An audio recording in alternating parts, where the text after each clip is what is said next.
அனைவருக்கும் வணக்கம்.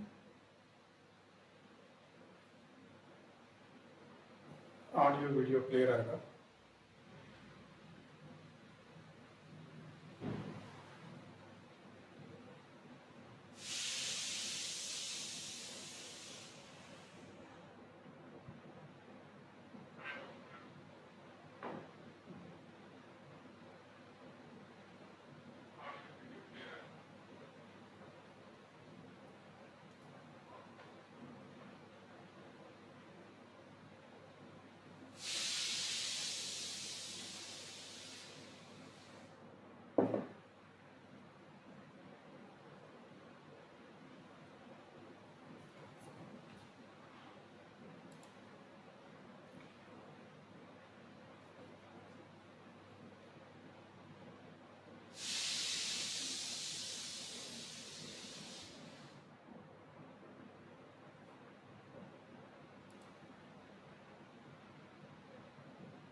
ஓகே.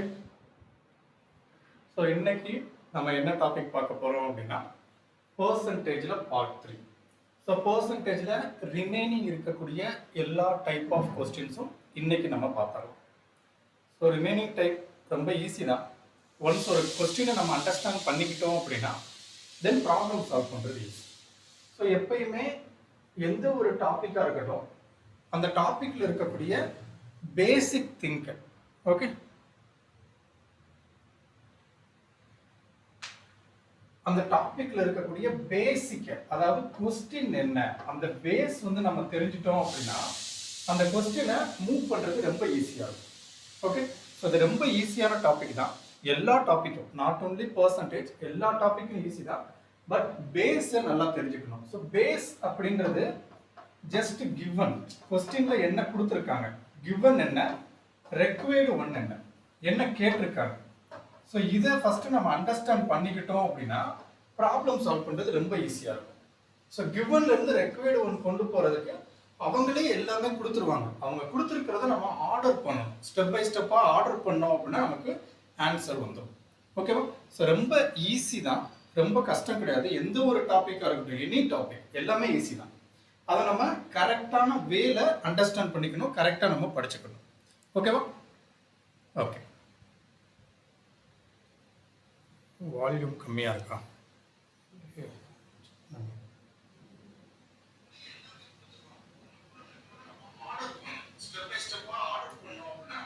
இல்லை, உங்கள் இதில் தான் கொஞ்சம் வால்யூம் இருக்கும். வால்யூம் கொஞ்சம் இன்க்ரீஸ் பண்ணி பாருங்கள். வால்யூம் கரெக்டாக தான் இருக்குது, செக் பண்ணேன். வால்யூம் கொஞ்சம் இன்க்ரீஸ் பண்ணி பாருங்கள்.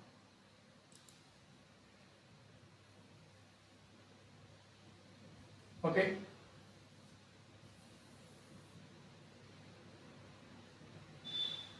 ஸோ இதுக்கு முன்னாடி நம்ம 2 கிளாஸ் பார்த்துருக்கோம். ஸோ அதில் ஃபர்ஸ்ட் கிளாஸில் நம்ம என்ன பார்த்தோம் அப்படின்னா பர்சன்டேஜ் டு ஃப்ராக்ஷன் எப்படி கன்வெர்ட் பண்ணுறதுன்னு பார்த்தோம்.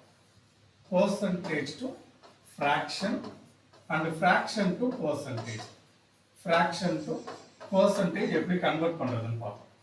ஸோ இது ரொம்ப ரொம்ப இம்பார்ட்டண்டான டாபிக். ஸோ இது தெரிஞ்சுட்டா நீங்கள் பர்சன்டேஜ் இல்லை, சிம்பிள் இன்ட்ரெஸ்ட், காம்பவுண்ட் இன்ட்ரெஸ்ட், எந்த ஒரு ப்ராப்ளமாக இருந்தாலும், எந்த ஒரு டாப்பிக்காக இருந்தாலும் ஈஸியாக நீங்கள் ப்ராப்ளம் சால்வ் பண்ணலாம். அண்ட் செகண்ட் கிளாஸில் வந்து நம்ம ஈஸி அண்ட் மாடரேட் கொஸ்டின் பார்த்தோம். Easy and moderate question.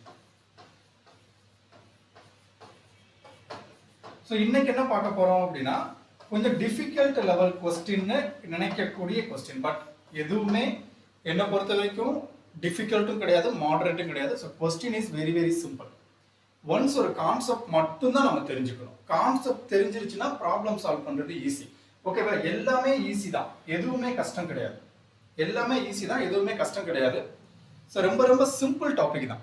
So கொடுத்துருக்கக்கூடிய கொஸ்டினை நம்ம எப்படி அண்டர்ஸ்டாண்ட் பண்ணிக்கிறோன்றதுல தான் அது ஈஸியாக, மாடரேட்டாக, டிஃபிகல்ட்டான்றது நமக்கு தெரியும். ஓகேவா? ஸோ இப்போ நம்ம ஒரு இடத்துக்கு போகிறோம் அப்படின்னா ரொம்ப டிராஃபிக்காக இருக்குது, நம்மக்கிட்ட 10 மினிட்ஸ் தான் இருக்குது, டிராஃபிக்கை கடந்து போனோம்னா தட் இஸ் டிஃபிகல்ட். ஸோ அதை கொஞ்சம் லிபரலாக போனோம் அப்படின்னா, கொஞ்சம் டிராஃபிக் இல்லாமல் போனோம் அப்படின்னா, பாதி டிராஃபிக் இருக்குது அப்படின்னா மாடரேட், டிராஃபிக்கே இல்லைன்னா ஈஸி. பட் டிஃபிகல்ட்டை கூட நம்ம ஈஸியாக எடுத்துக்கலாம். என்ன அப்படின்னா கொஞ்சம் அட்வான்ஸாக கிளம்பணும் அப்படின்னா எவ்வளோ டிராஃபிக் இருந்தாலும் நமக்கு 1 hour டைம் இருக்குது. நம்ம ரீச் பண்ண வேண்டியது 2 kilometers தான் அப்படின்னா அது நமக்கு ஈஸி தான். ஸோ அதனால ஈஸி, டிஃபிகல்ட், மாடரேட்ன்றது நம்ம வச்சுக்கிறது தான். ஸோ அதனால எல்லாமே ஈஸி தான். ஓகேவா? எதுவுமே மாடரேட் அண்ட் டிஃபிகல்ட் கிடையாது. பட் எக்ஸாம் பாயிண்ட் ஆஃப் வியூல சம் ஸ்டூடெண்ட்ஸ் சொல்றது இது டிஃபிகல்ட் அப்படின்றாங்க. ஸோ அதனால இன்னைக்கு பார்க்க போறது எல்லாமே நம்ம டிஃபிகல்ட் ஆகிற கொஸ்டின்ஸ் வச்சுக்கலாம். ஓகேவா? ஸோ இது எப்படி நம்ம ஈஸியாக சால்வ் பண்றதுன்றதை பார்க்கலாம். First question. ஸோ எல்லா கொஸ்டினுக்கும் ஸோ எப்பயுமே ஒன்று தெரிஞ்சுக்கோங்க, every question or every problem has different solution. Every problem has different solution. ஓகேவா? Every problem has. ஸோ ஒரு ப்ராப்ளம் நம்ம கிட்ட கேட்குறாங்கன்னா ஒரு ப்ராப்ளம் இருக்கு ஆர் கொஸ்டின் இருக்கு. ஸோ இந்த கொஸ்டினுக்கு ஒரு ஆன்சர் கொண்டு வரணும். இந்த கொஸ்டினுக்கு ஒரு ஆன்சர் நமக்கு கொண்டு வரணும். பட் இந்த ஆன்சரை நீங்க டைரக்டாவும் கொண்டு வரலாம். தட் இஸ் ஷார்ட்கட் அப்படின்னு சொல்றோம். ஸோ டைரக்டா கொண்டு வர்றது நம்ம என்னன்னு சொல்றோம்? ஷார்ட்கட்னு சொல்றோம். பட் இந்த ஷார்ட்கட் நமக்கு தெரியணும்னா இந்த ப்ராப்ளம்ல இருந்து இந்த ஆன்சரை எப்படி கொண்டு வரணும் அப்படின்ற ப்ரொசீஜர் நமக்கு புரிஞ்சிருக்கணும். ஓகேவா? அது என்ன கொடுத்துருக்காங்க, என்ன கிவன், என்ன ரெக்வைர்டு ஒன் அப்படின்றது நமக்கு புரிஞ்சிருக்கணும். ஸோ அது புரிஞ்சிருந்தா இந்த ஷார்ட்கட் பில்ட் பண்றது ரொம்ப ரொம்ப ஈஸி. ஓகே? அது புரிஞ்சிருந்தா இதை பில்ட் பண்றது ரொம்ப ரொம்ப ஈஸி. ஓகேவா?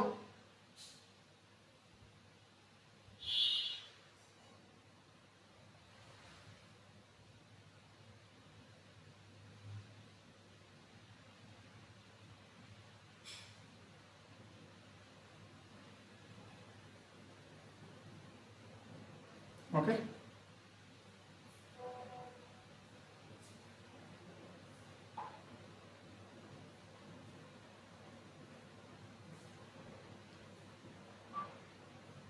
அது ரொம்ப சிம்பிள் தான், ரொம்ப கஷ்டம்லாம் கிடையாது அதை புரிஞ்சுக்கிறது. அதை எப்படின்றத பார்க்கலாம் ஒன் பை ஒன்னா. ஓகே. ஸோ இந்த ப்ராப்ளம்ல இருந்து இந்த ஆன்சர் கொண்டு வரது ரொம்ப சிம்பிள் தான், ரொம்ப கஷ்டம் கிடையாது. ஸோ கிவன் அண்ட் ஆன்சர் டீட்டெயில்டாக பார்க்கலாம், எல்லாமே தெரிஞ்சுக்கலாம். ஒன் பை ஒன்னா பார்க்கலாம். First question, a person gave 40% of his salary to his wife.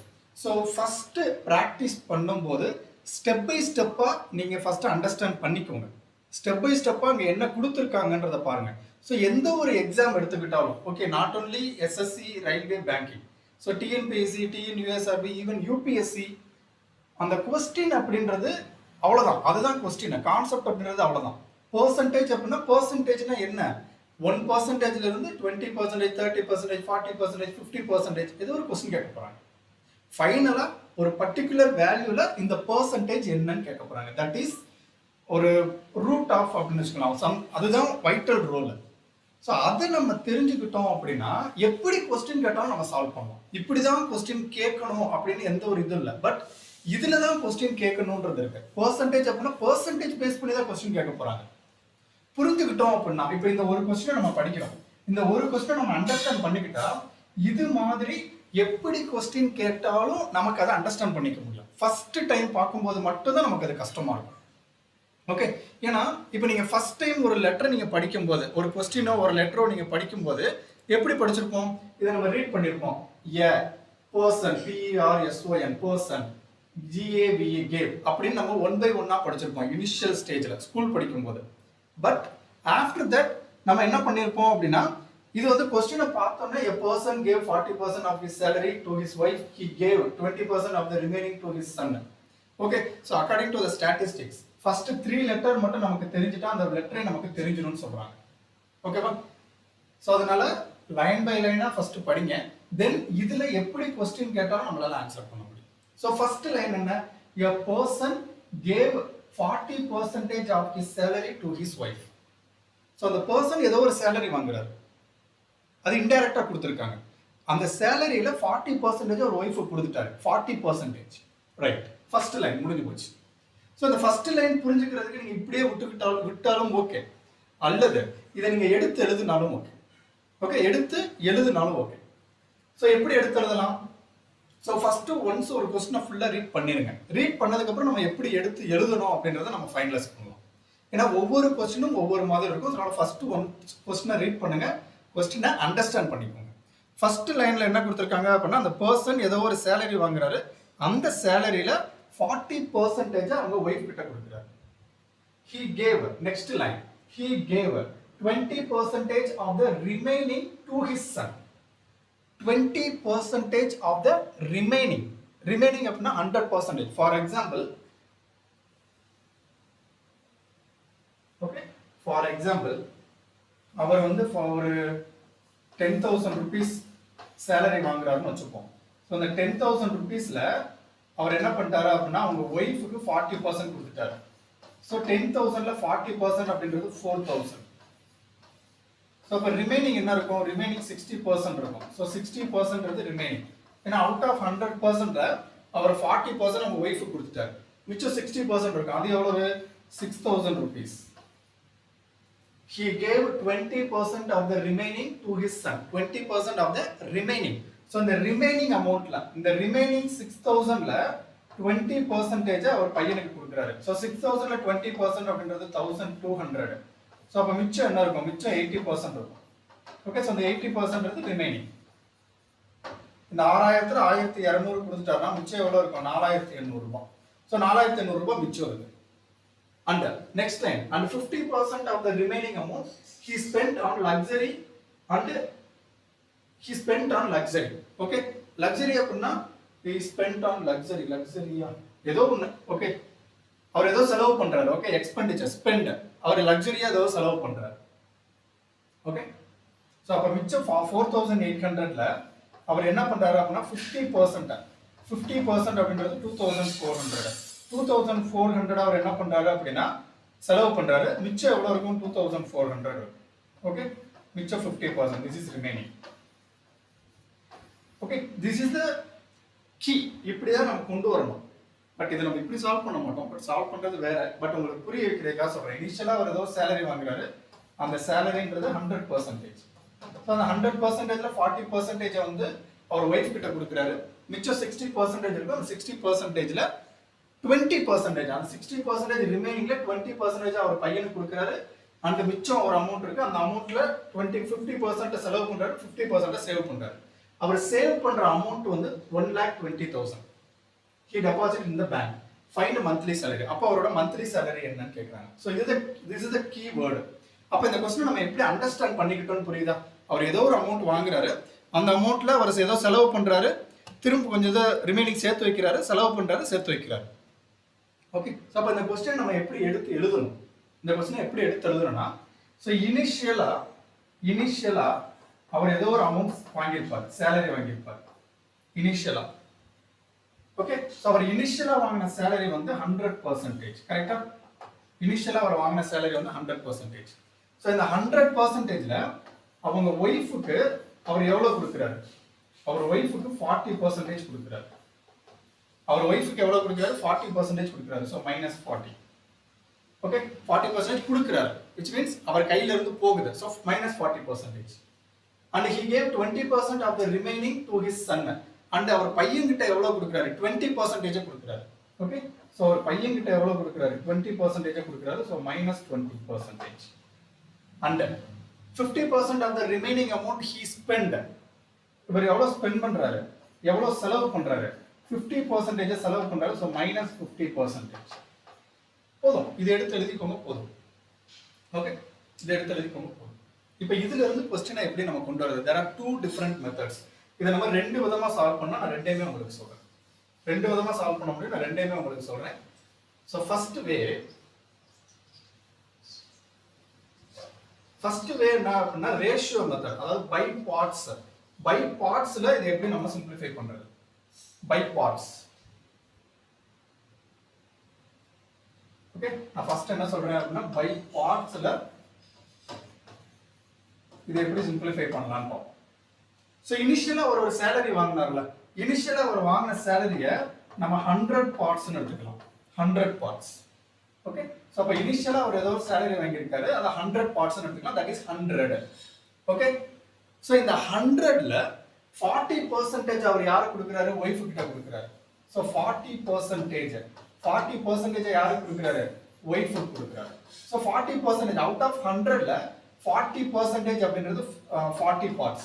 So 40 பார்ட்ஸை அவங்க ஒய்ஃப் கிட்ட கொடுத்துட்டாரு. ஸோ மிச்சம் அவர்கிட்ட எவ்வளோ இருக்கும்? மிச்சம் அவர்கிட்ட ரிமைனிங் வந்து 60% இருக்கும். that 60% is 60 parts.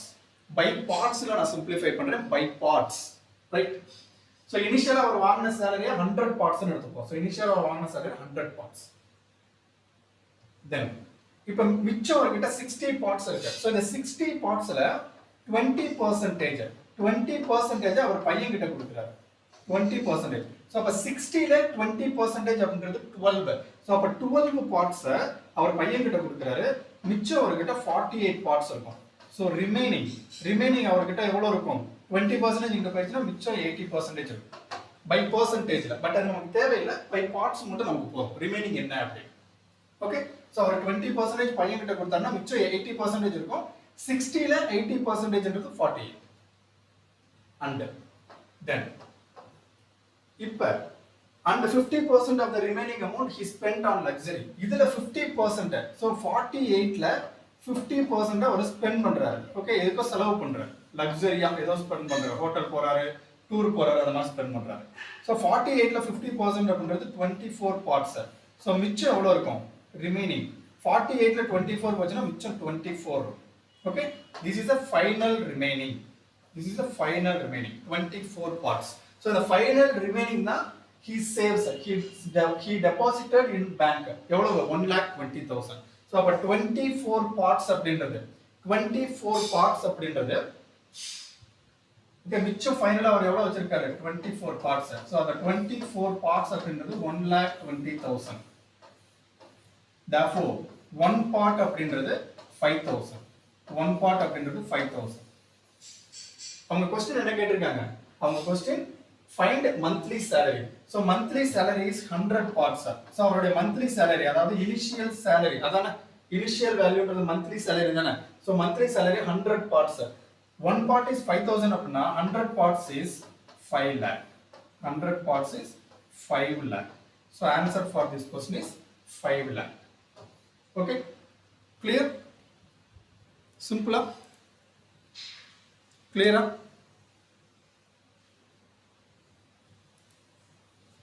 ஓகேவா? சோ அப்ப இனிஷியலா ஒரு வாங்குன salary 100 parts. by parts லயே இந்த क्वेश्चனை சிம்பிளிஃபை பண்ணலாம். பட் by parts சிம்பிளிஃபை பண்ணும்போது நமக்கு டைம் அதிகமாகும். Time consumption is high.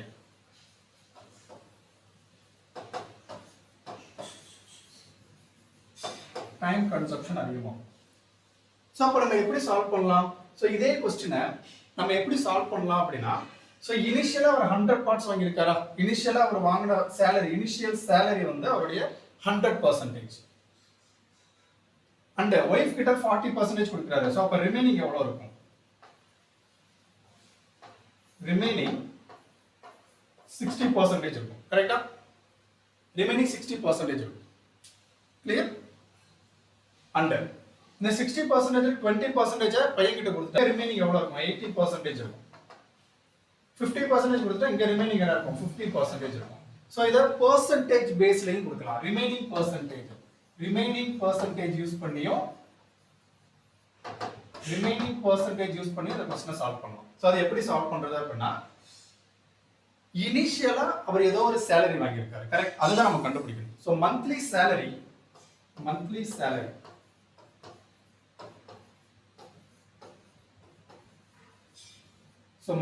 salary so monthly salary some ms ன்னு எடுத்துக்கலாம். Okay, ms. so monthly salary ல அவர் 40% wife கிட்ட கொடுத்துட்டார். 40% அவர் wife கிட்ட கொடுத்துட்டார். அப்ப மிச்சம் அவர்கிட்ட எவ்வளவு இருக்கும்? so அவர் monthly salary ல 40% கொடுத்துட்டார்னா மிச்சம் அவர்கிட்ட 60% மட்டும் தான் இருக்கும். ஓகே, so இது வந்து ரிமைனிங் மட்டும் தான் எடுக்கறோம், வேற எதுவுமே நம்ம எடுக்கல. கிளியர்? so 40% அவர் wife கிட்ட கொடுத்துட்டாருன்னா மிச்சம் அவர்கிட்ட இருக்கிறது 60% மட்டும் தான். இப்ப செகண்ட் லைன் என்ன? he gave 20% of the remaining to his son. so இதுதான் மிச்சம், அவர்கிட்ட இருக்கிற ரிமைனிங் அமௌண்ட். 40% கொடுத்துட்டாரு. கொடுத்தது வேண்டாம், நம்ம கையில இருக்கிறத மட்டும் வச்சுக்கோ. மந்த்லி சேலரியில 40% கொடுத்துட்டாரு. சோ அப்ப மிச்சம் அவர்கிட்ட எவ்வளவு இருக்கும்? 60% தான் இருக்கும். அதுதான் இது. சோ மந்த்லி சேலரி என்னன்னு தெரியாது, பட் மந்த்லி சேலரியில 60% இப்போ அவர் கையில இருக்கு. அதை மட்டும் தான் நான் எடுத்திருக்கேன். So this is the remaining amount. So in the remaining amount la 20% அவர் பையன் கிட்ட கொடுத்துட்டாரு. 20% கொடுத்துட்டா மிச்சம் அவர்கிட்ட எவ்வளவு இருக்கும்? 80% இருக்கும். ஓகே, சோ இந்த ரிமைனிங் அமௌண்ட்ல 20% கொடுத்துட்டாரு பையன் கிட்ட.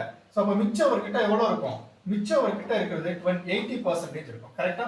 So this is after remaining. So இந்த MS monthly salary into 60% றது after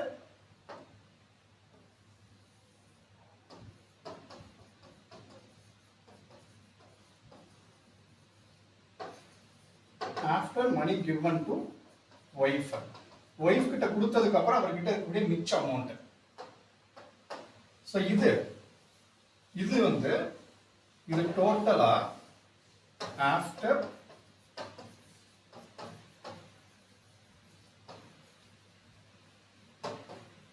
money given to son. After money given to son.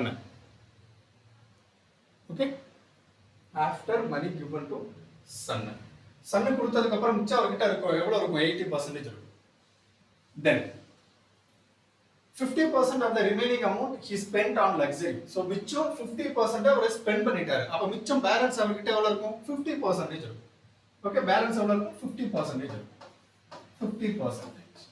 Okay, so this 50% is after spending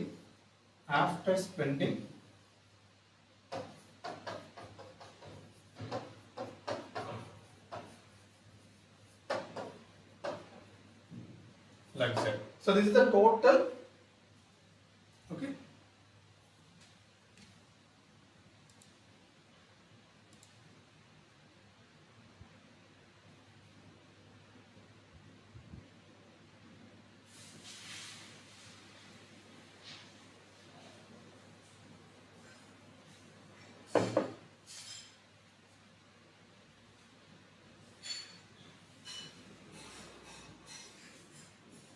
ஓகேவா? சோ இப்போ மிச்சம் அவர் கையில இருக்கிற அமௌண்ட் இதுதான். ஓகேவா? சோ இந்த அமௌண்ட்டை அவர் என்ன பண்றாரு? பேங்க்ல டெபாசிட் பண்றாரு. சோ இந்த அமௌண்ட் தான் 1,20,000. கிளியரா? கான்செப்ட் புரிஞ்சா? கிளியரா? புரிஞ்சா? இது வந்து ரிமைனிங் பெர்சன்டேஜ் மட்டும் நம்ம வச்சு ஃபைண்ட் பண்றது. சோ அப்ப இந்த கான்செப்ட் உங்களுக்கு புரிஞ்சிருச்சுல? சோ நான் டைரக்டா சால்வ் பண்றேன். ஓகேவா? இது உங்களுக்கு புரிஞ்சிருச்சுல? சோ நான் டைரக்டா சால்வ் பண்றேன். சோ டைரக்டா சால்வ் பண்ணும்போது நமக்கு என்ன ஆன்சர் வரும் அப்படின்னா மந்த்லி salary. சோ மந்த்லி salaryல 40% wife கொடுத்தாரு. சோ மிச்சம் 60% இருக்கும். சோ அந்த 60% இந்த டோட்டல் வேல்யூல 20% பையன் கிட்ட கொடுத்தாரு. அப்ப மிச்சம் 80% இருக்கும்.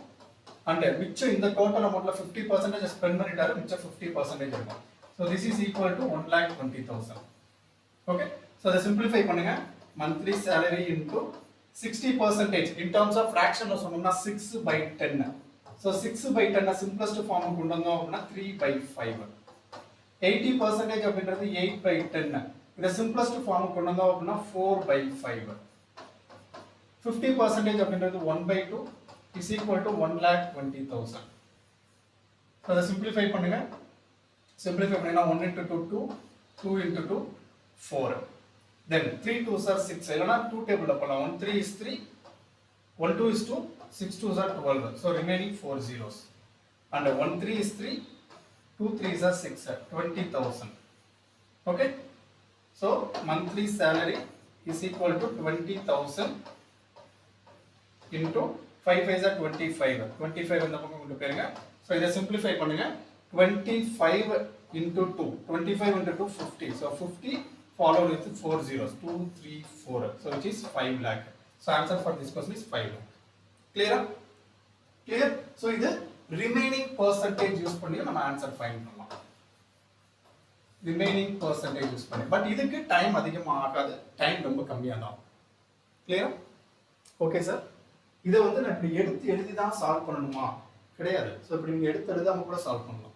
ஏன்னா அவர் என்ன பண்ணாரு? ரிமைனிங் அமௌண்ட்டை செலவு பண்ணிக்கிட்டே இருக்காரு. ஒரு அமௌண்ட் கொடுக்குறாரு. அந்த அமௌண்ட் கொடுத்தது போக மிச்ச அமௌண்ட்டை அவர் கையில வச்சிருக்காரு. கரெக்டா? அதானே? ஸோ அப்போ இந்த கொஸ்டின் நம்ம டைரக்டாவே சால்வ் பண்ணலாமே. டைரக்டாவே சால்வ் பண்ணலாம். டைரக்டானா எப்படி சால்வ் பண்ணலாம்? இவ்வளவு தூரம் நம்ம போகணும்னு அவசியம் இல்லை. ஓகே, ஸோ டைரக்டா நீங்க பெர்சன்டேஜ் டு ஃபிராக்ஷன் போடுங்க. ஸோ இனிஷியலா அவர் ஏதோ ஒரு சேலரி வாங்குறாரு. அந்த மந்த்லி சேலரி, அந்த மந்த்லி சேலரியில 40% அவர் ஒய்ஃப் கிட்ட கொடுக்குறாரு. So 40% in terms of fraction எழுதணும் அப்படின்னா 4/10. ஸோ இதை திரும்ப சிம்பிளஸ்ட் ஃபார்ம் கொடுக்கணும்னா 2/5. ஸோ மைனஸ், ஏன்னா அவர் ஒய்ஃப் கிட்ட கொடுத்துட்டாரு. So out of 5 parts 2 parts wife கிட்ட கொடுத்துட்டாரு. அப்போ மிச்சம் எவ்வளோ இருக்கும்? 3 பார்ட்ஸ் இருக்கும். ஸோ பேலன்ஸ் இருக்கிறது 3/5. ஸோ இப்போ 20% அவர் பையன் கிட்ட கொடுத்துட்டாரு. So 20% in terms of fraction சொன்னா 2/10. ஸோ இது சிம்பிளஸ்ட் ஃபார்ம் பண்ணணும்னா 1/5. ஸோ அவுட் ஆஃப் 5 பார்ட்ஸ் 1 பார்ட்டை பையன் கிட்ட கொடுத்துட்டாரு. மிச்சம் அவர்கிட்ட எவ்வளோ இருக்கும்? 4 பார்ட்ஸ் இருக்கும். So 4/5 into 50% in terms of fraction 1/2, which is equal to 1,20,000. Okay. So இதை simplify பண்ணணும் கூட அவசியம் இல்லை. Digital some or last digit check பண்ணலாம். ஸோ அதை நீங்கள் கேன்சல் பண்ணாம கூட சிம்பிளிஃபை பண்ணலாம். ஓகே, கேன்சல் பண்ணாம 3 4s are 12 3 4s are 12. இங்கே கேன்சல் பண்ணாம இருக்கேன்னா ஒரு 10,000 வரும். So 5 5s are 25, 25 into 2 50, 50 into 10,000 5 lakh. Easy answer பண்ணலாம். Okay, clear. நெக்ஸ்ட் ஒன் கிளியரா? ஸோ ரீசனிங் கிளாஸ் வந்து நாளைக்கு கிடையாது, நாளை கழிச்சு, நாளைக்கு கிளாஸ் கிடையாது, லைவ் கிளாஸ் கிடையாது.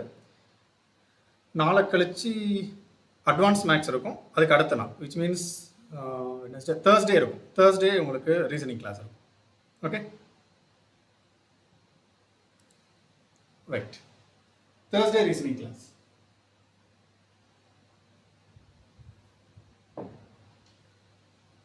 Next question.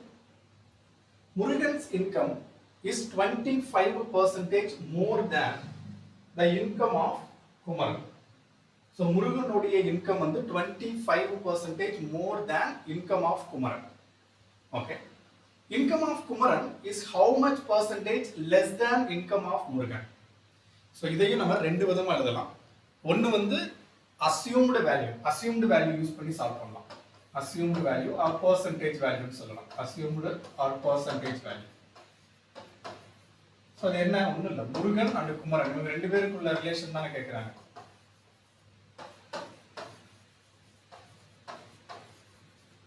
சப்போஸ் முருகனுடைய salary அவங்க என்ன கொடுத்திருக்காங்க? Murugan's income is 25% more than income of Kumaran. அப்ப குமரன் என்ன சம்பளம் வாங்குறாரோ அதை விட 25% முருகனுடைய சம்பளம் அதிகம். குமரன் வாங்குற சம்பளத்தை விட 25% முருகன் வாங்குற சம்பளம் அதிகம். Therefore யாருடைய சம்பளத்துல இருந்து யாரோட சம்பளத்தை ஃபைண்ட் பண்ண முடியும்? குமரனுடைய சம்பளம் தெரிஞ்சா முருகனுடைய சம்பளம் ஃபைண்ட் பண்றது ஈஸி. சோ இங்க பேஸ் யார்? குமரன் தானா? சோ அவருடைய சம்பளத்தை 100ன்னு எடுத்துக்கலாம். சோ இந்த 100ல 25% 25. அப்ப முருகனுடைய சம்பளம் எவ்வளவு? 125. ஓகே, சோ முருகன் 125 சம்பளம் வாங்குறாரு, குமரன் 100 சம்பளம் வாங்குறாரு. சோ இப்ப क्वेश्चन என்ன கேக்குறாங்கன்னா, income of Kumaran is how much less than income of Murugan. So first என்ன பண்ணாங்க? குமரனுடைய சம்பளத்தை கம்பேர் பண்ணும்போது முருகன் 25% அதிகமா சம்பளம் வாங்குறாரு, மோர். இப்ப क्वेश्चन என்ன கேக்குறாங்கன்னா, முருகனுடைய சம்பளத்தை கம்பேர் பண்ணும்போது முருகன் எவ்வளவு? ஸோ இங்க நிறைய ஸ்டூடெண்ட் பண்ற மிஸ்டேக். ஸோ முருகன் வந்து குமரனோட 25% அதிக சம்பளம் வாங்கினாருன்னா குமரன் அப்படின்றவர் முருகனோட 25% தானே கம்மியா சம்பளம் வாங்குவாருன்னு போடுவாங்க. That is wrong. 25% இங்க போடக்கூடாது. இங்க கொஸ்டின் என்ன அப்படின்னா, முருகன் 125 rupees சம்பளம் வாங்குறாரு. Okay, 125 rupees. குமரன் 100 rupees சம்பளம் வாங்குறாரு.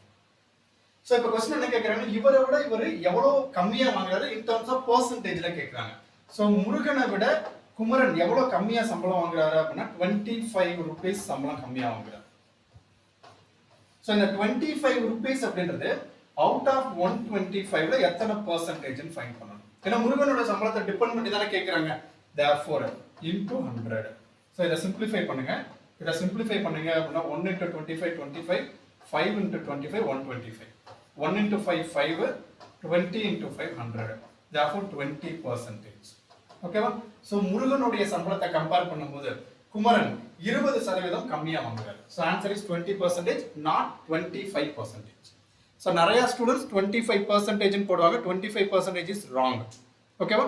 20% தான் கரெக்ட். கிளியரா? ரைட்? ஓகே. இப்போ இது assumed or percentage value. இப்போ இதை நம்ம ரேஷியோ மெத்தட்ல போட்டா எப்படி சால்வ் பண்றது? ஸோ இவங்க வந்து என்ன டிஃபரன்ஸ் இருக்கு? இங்க டிஃபரன்ஸ் வந்து 25%. ஸோ 25% அப்படின்றது இன் டர்ம்ஸ் ஆஃப் ஃபிராக்ஷன் சொன்னா 1/4. ஓகே, 1/4. அண்ட் 3 இம்பார்ட்டன்ட் ரூல் இருக்கு. 3 இம்பார்ட்டன்ட் ரூல் என்ன அப்படின்னா, first rule, x is what percentage of y. இப்படி क्वेश्चन கேட்டாங்க அப்படினா x is what percentage of y ன்னு கேட்டாங்கன்னா இங்க நம்ம என்ன பண்ணனும், இங்க half க்கு அடுத்து என்ன இருக்கு, y இருக்கு. சோ அந்த y ஐ டினாமினேட்டர்ல போடுங்க, மிச்சம் இருக்கக்கூடிய x ஐ நியூமரேட்டர்ல போடுங்க into 100. சோ இத சிம்பிளிஃபை பண்ணா நமக்கு வேல்யூ தெரிஞ்சிரும். x is what percentage of y. இது வந்து some property கூட வச்சுக்கோங்க. ஓகே, இதெல்லாம் கொஞ்சம் ஷார்ட்கட், ஈஸியா நம்ம ஆன்சர் ஃபைண்ட் பண்றது. Okay, important things are important rule அந்த மாதிரி வச்சுக்கோங்க. x is what percentage of y. So அப்ப half க்கு அடுத்து என்ன இருக்கோ அதை டினாமினேட்டர்ல போடுங்க, மிச்சம் இருக்கிற வேல்யூவை நியூமரேட்டர்ல போடுங்க, into 100 போட்டா இதுக்கான ஆன்சர் வந்துரும். Second thing,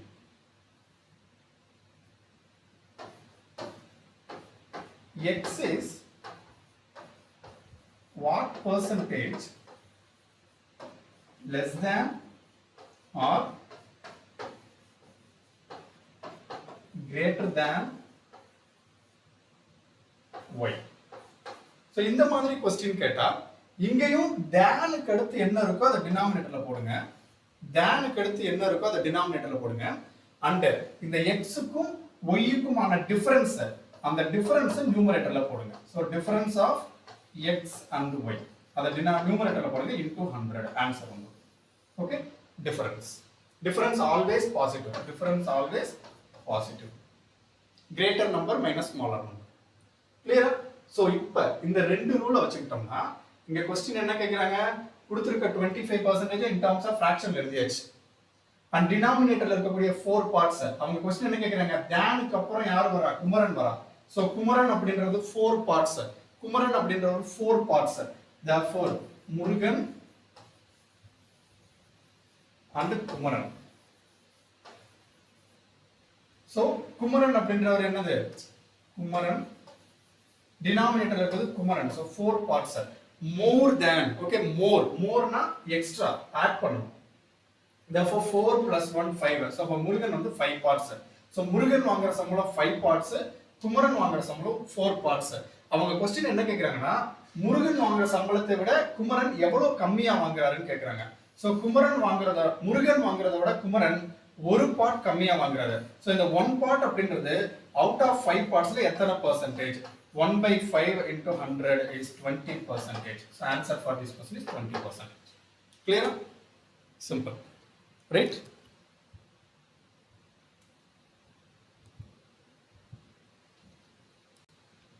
right?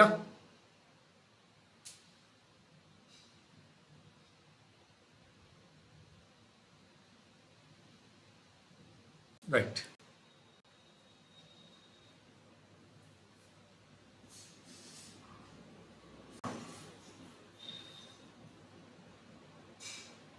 next one, due to fall in manpower, the production in a company decreased by 37.5%. by what percentage should the working hour be increased to restore the original production? so concept ஒண்ணுதான், அவங்க question வேற சிச்சுவேஷன்ல இந்த question apply பண்ணுவாங்க. Concept ஒண்ணுதான். So இங்க concept என்ன, இங்க first question பார்த்தது வந்து முருகனுக்கும் குமரனுக்கும் உள்ள சம்பளத்தை வச்சு, சேலரியை வச்சு நமக்கு क्वेश्चन கேட்டாங்க. இப்போ என்ன கேக்குறாங்க அப்படினா வொர்க்கிங் அவர் ப்ரொடக்ஷனை வச்சு क्वेश्चन கேக்குறாங்க. சோ என்ன ப்ரொடக்ஷன் அப்படினா due to fall in manpower. So first லைன்ல என்ன, due to fall in manpowerனா ஆள் கிடைக்கல, அந்த வேலை செய்யறதுக்கு ஆள் கிடைக்கல, manpower இல்ல, கம்மியான ஆட்களை வச்சு ப்ரொடக்ஷன் பண்றாங்க. Okay, the production in a company decreased by 37.5%. அப்ப இனிஷியலா ஏதோ ஒரு ப்ரொடக்ஷன் நடந்திருக்கும், இன்னைக்கு நிறைய பேர் லீவ் போட்டிருப்பாங்க. சோ அவங்க ஃபால், அந்த பர்టిక్యులர் பர்சன்ஸ் வந்து வேலைக்கு வராததுனால அந்த ப்ரொடக்ஷன் எவ்வளவு ஃபால் ஆகுது அப்படினா 37.5% ஃபால் ஆகுது. அப்ப இனிஷியலா 100% வேலை நடந்திருக்கும், பட் இப்ப 62.5% வேலை மட்டும் தான் நடக்குது. இதை எப்படி புரிஞ்சுக்கலாம் அப்படின்னா, ஒரு கம்பெனியில் ஒரு 100 பேர் வேலை பார்க்குறாங்கன்னு வச்சுப்போம்.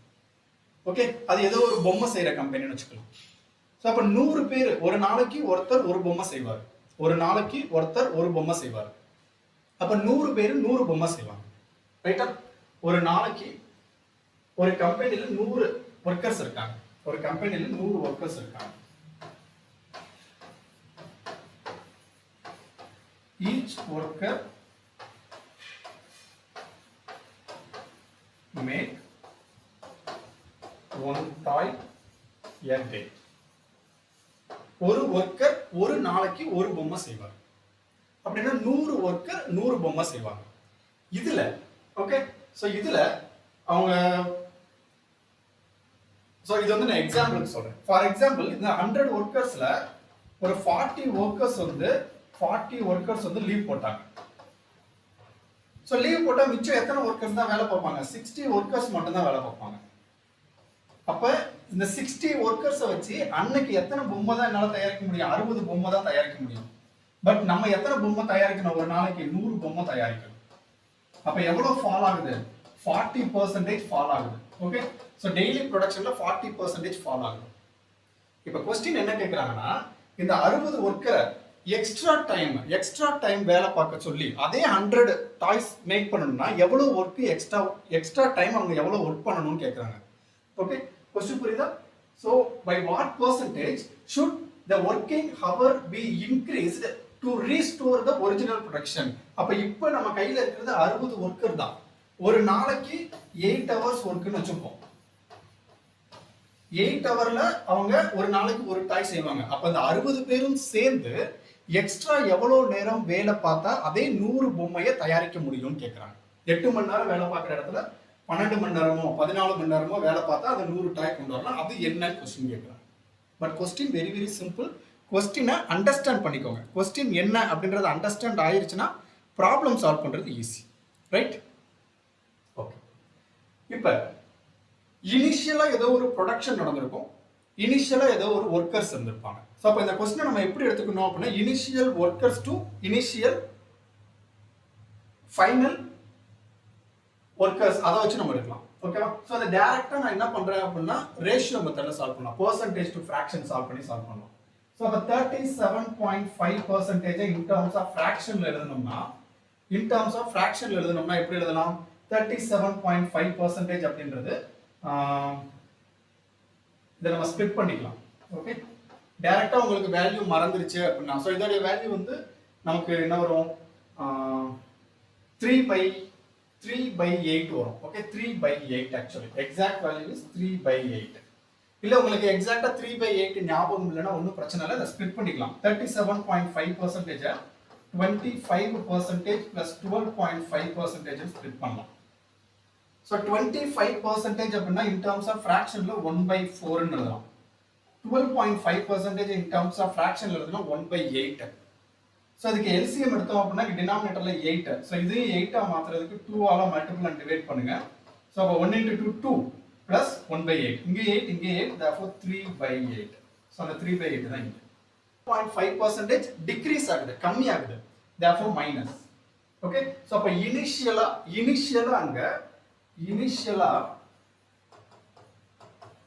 அங்க ப்ரொடக்ஷன் 8 பார்ட்ஸ் நடந்திருக்கும். ப்ரொடக்ஷன் ஆன வேல்யூவை 8 பார்ட்ஸா எழுதலாம். பட் ஃபைனலா டிக்ரீஸ் ஆனதுக்கு அப்புறம் அவங்க கிட்ட 8 - 3 5 பார்ட்ஸ். ஓகே, டிக்ரீஸ் ஆகுது. ஓகே, ஸோ 8 பார்ட்ஸ் இனிஷியலா அவங்க ப்ரொடக்ஷன் வந்து 8 பார்ட்ஸ். ஃபார் எக்ஸாம்பிள் 80 ப்ராடக்ட் பண்ணியிருக்காங்க. பட் ஃபைனலா அவங்களால 5 ப்ராடக்ட் தான் பண்ணியிருக்காங்க. ஏன் அப்படின்னா மேன் பவர் இல்லாததுனால. இப்போ கொஸ்டின் என்ன கேட்குறாங்க அப்படின்னா, கொஸ்டின் இந்த 5 அப்படின்றத நான் 8% ஆக்கணும்னா என்ன பண்ணணும்? ஸோ அந்த 5ஐ 8 ஆக்கணும். அப்போ எவ்வளோ இன்க்ரீஸ் பண்ணணும்? 3 பார்ட் இன்க்ரீஸ் பண்ணணும். ஸோ அப்போ அவுட் ஆஃப் 5 இந்த 3 அப்படின்றது எத்தனை பர்சன்டேஜ்? ஸோ 3/5 கேன்சல் பண்ணுங்க, which is 20. So which is equal to 60%. So அப்போ 60% ஆஃப் ஒர்க்கிங் ஹவரை நான் இன்க்ரீஸ் பண்ணணும். 60% ஆஃப் ஒர்க்கிங் ஹவரை நான் இன்க்ரீஸ் பண்ணா 5 பார்ட்ஸ் தயாரிக்கிற இடத்துல என்னால் 8 பார்ட்ஸ் தயாரிக்க முடியும். ஸோ இங்க கான்செப்ட் புரியுதுல? இனிஷியலா 8 பார்ட்ஸ் தயாரிக்கிறாங்க. ஸோ இப்போ இனிஷியலா 80 டாய் மேனுஃபேக்சரிங் பண்றாங்க. பட் இப்போ அவங்களால 50 டாய் தான் மேனுஃபேக்சர் பண்ண முடியுது. பட் அவங்க கிட்ட 80 டாய் வேணும். அப்ப எவ்வளவு எக்ஸ்ட்ரா இன்க்ரீஸ் பண்ணணும்? 30 டாய் இன்க்ரீஸ் பண்ணணும். ஓகே, சோ எக்ஸ்ட்ராவா 30 டாய் இன்க்ரீஸ் பண்ணணும். எக்ஸ்ட்ராவா 30 டாய் அவங்க மேனுஃபேக்சரிங் பண்ணணும். ஓகே, சோ அப்ப 30 டாய் அவுட் ஆஃப் 50 டாய். ஓகே, ஒரு 50 டாய் தயாரிக்கிறதுக்கு ஏதோ ஒரு டைம் ஆகும். சோ அப்ப அவுட் ஆஃப் 50 30 டாய் தயாரிக்கிறதுக்கு எத்தனை பெர்சன்டேஜ் பார்த்தோம் அப்படின்னா that is our answer, which is 60%. ஓகேவா? So very very simple. ரொம்ப ஈஸியா ஆன்சர் ஃபைண்ட் பண்ணலாம். ஓகேவா? கிளியர்? கிளியரா? Right. Next one.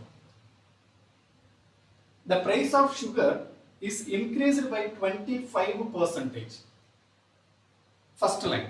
Price of sugar. Sugar அதாவது சர்க்கரையோட விலை வந்து 25% அதிகரிக்குது. Then by how much percentage the consumption decreases so that expenditure remains same. So முக்கியமான கான்செப்ட், இந்த expenditure is equal to price into quantity. Expenditure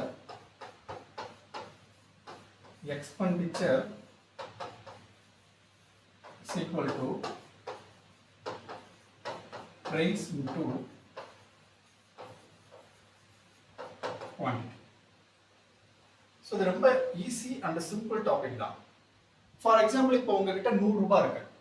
okay, உங்ககிட்ட 100 ரூபாய் இருக்கு. 100 ரூபாய் எடுத்துக்கிட்டு நீங்க ஒரு பேனா வாங்க போறீங்க. மார்க்கெட்ல ஒரு பேனா வாங்க போறீங்க. அந்த பேனாவுடைய விலை 10 ரூபாய். பேனாவுடைய விலை 10 ரூபாய். 10 ரூபாய் இருக்கும்போது உங்களால எத்தனை பேனா வாங்க முடியும்? உங்ககிட்ட 100 ரூபாய் இருக்கு, ஒரு பேனாவுடைய விலை 10 ரூபாய். அப்ப டோட்டலா உங்ககிட்ட 10 பேனா வாங்க முடியும். ஓகே, 10 பேனா வாங்க முடியும். அதே மாதிரி இப்ப பேனாவுடைய விலை இன்க்ரீஸ் ஆகுது. பேனாவுடைய விலை இன்க்ரீஸ் ஆகுதுன்னா உங்ககிட்ட அதே 100 ரூபாய் தான் இருக்கு. அதே 100 ரூபாய் தான் இருக்கு. பேனாவோட விலை 10 ரூபாய் அப்படின்றது 20 ரூபாய் ஆகுது. 20 ரூபாய் ஆகும்போது இப்போ உங்ககிட்ட எத்தனை பேனா தான் வாங்க முடியும்? உங்ககிட்ட இருக்கிற அமௌண்ட்ல 5 பேனா தான் வாங்க முடியும். ஏன்னா உங்ககிட்ட 100 ரூபாய் தான் இருக்கு. சோ 100 ரூபாயை வச்சுக்கிட்டு 10 ரூபாய் பேனா 10 வாங்கலாம். பட் 20 ரூபாய் பேனா உங்களால எவ்வளவு தான் வாங்க முடியும்? 5 தான் வாங்க முடியும். அதே சமயத்துல அதே 100 ரூபாய் தான் இருக்கு உங்ககிட்ட. ஓகே, சோ அதே 100 ரூபாய் இருக்கு. பட் பேனாவுடைய விலை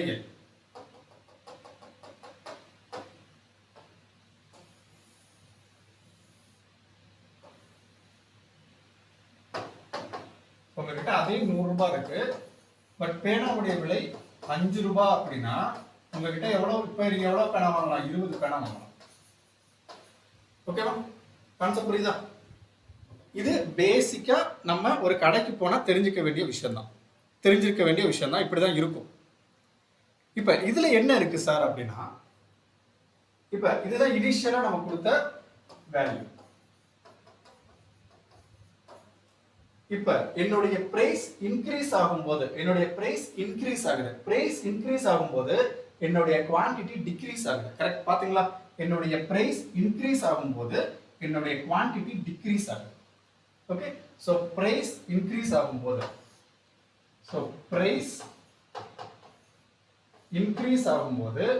என்னுடைய குவாண்டிட்டி என்ன ஆகும்? டிக்ரீஸ் ஆகும். எப்ப? எக்ஸ்பெண்டிச்சர் சேமா இருக்கும்போது. என்னுடைய எக்ஸ்பெண்டிச்சர் எப்படி இருக்கணும்? சேமா இருக்கணும். எக்ஸ்பெண்டிச்சர் சேமா இருக்கும்போது பிரைஸ் இன்க்ரீஸ் ஆகும்போது குவாண்டிட்டி டிக்ரீஸ் ஆகும். அதே சமயத்துல என்னுடைய பிரைஸ் குறையும் போது 10 ரூபாயில இருந்து 5 ரூபாய் குறையும் போது என்னோட குவாண்டிட்டி இன்க்ரீஸ் ஆகுது.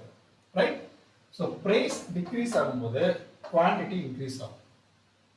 therefore எக்ஸ்பெண்டிச்சர் சேமா இருக்கும்போது பிரைஸும் குவாண்டிட்டியும் இன்வெர்ஸ்லி ப்ரொபோர்ஷனலா இருக்கும். Inversely proportional. சோ இன்வெர்ஸ்லி ப்ரொபோர்ஷனல்னா என்ன சார் அப்படின்னா வேற ஒண்ணும் இல்ல. நீங்க இனிஷியலா நீங்க பிரைஸ் வந்து 10 ரூபாய், குவாண்டிட்டி வந்து 10 ரூபாய். சோ இப்ப 10 பேனா வாங்குறீங்க. சோ பிரைஸ் இன்க்ரீஸ் ஆகும்போது நம்மளோட குவாண்டிட்டியும் இன்க்ரீஸ் ஆச்சு. பிரைஸ் டிக்ரீஸ் ஆகும்போது என்னோட குவாண்டிட்டி இன்க்ரீஸ் ஆச்சு. அப்ப பிரைஸ் குறையும் போது குவாண்டிட்டி இன்க்ரீஸ் ஆகும். குவாண்டிட்டி பிரைஸ் குறையும் போது பிரைஸ் கூடும் போது குவாண்டிட்டி டிக்ரீஸ் ஆகும். பிரைஸ் குறையும் போது குவாண்டிட்டி இன்க்ரீஸ் ஆகும். Okay, that is inversely proportional. ஓகேவா? ரைட்.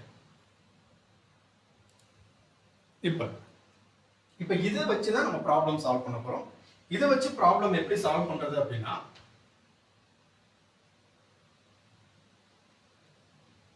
இங்க expenditure is equal to expenditure is equal to price into quantity.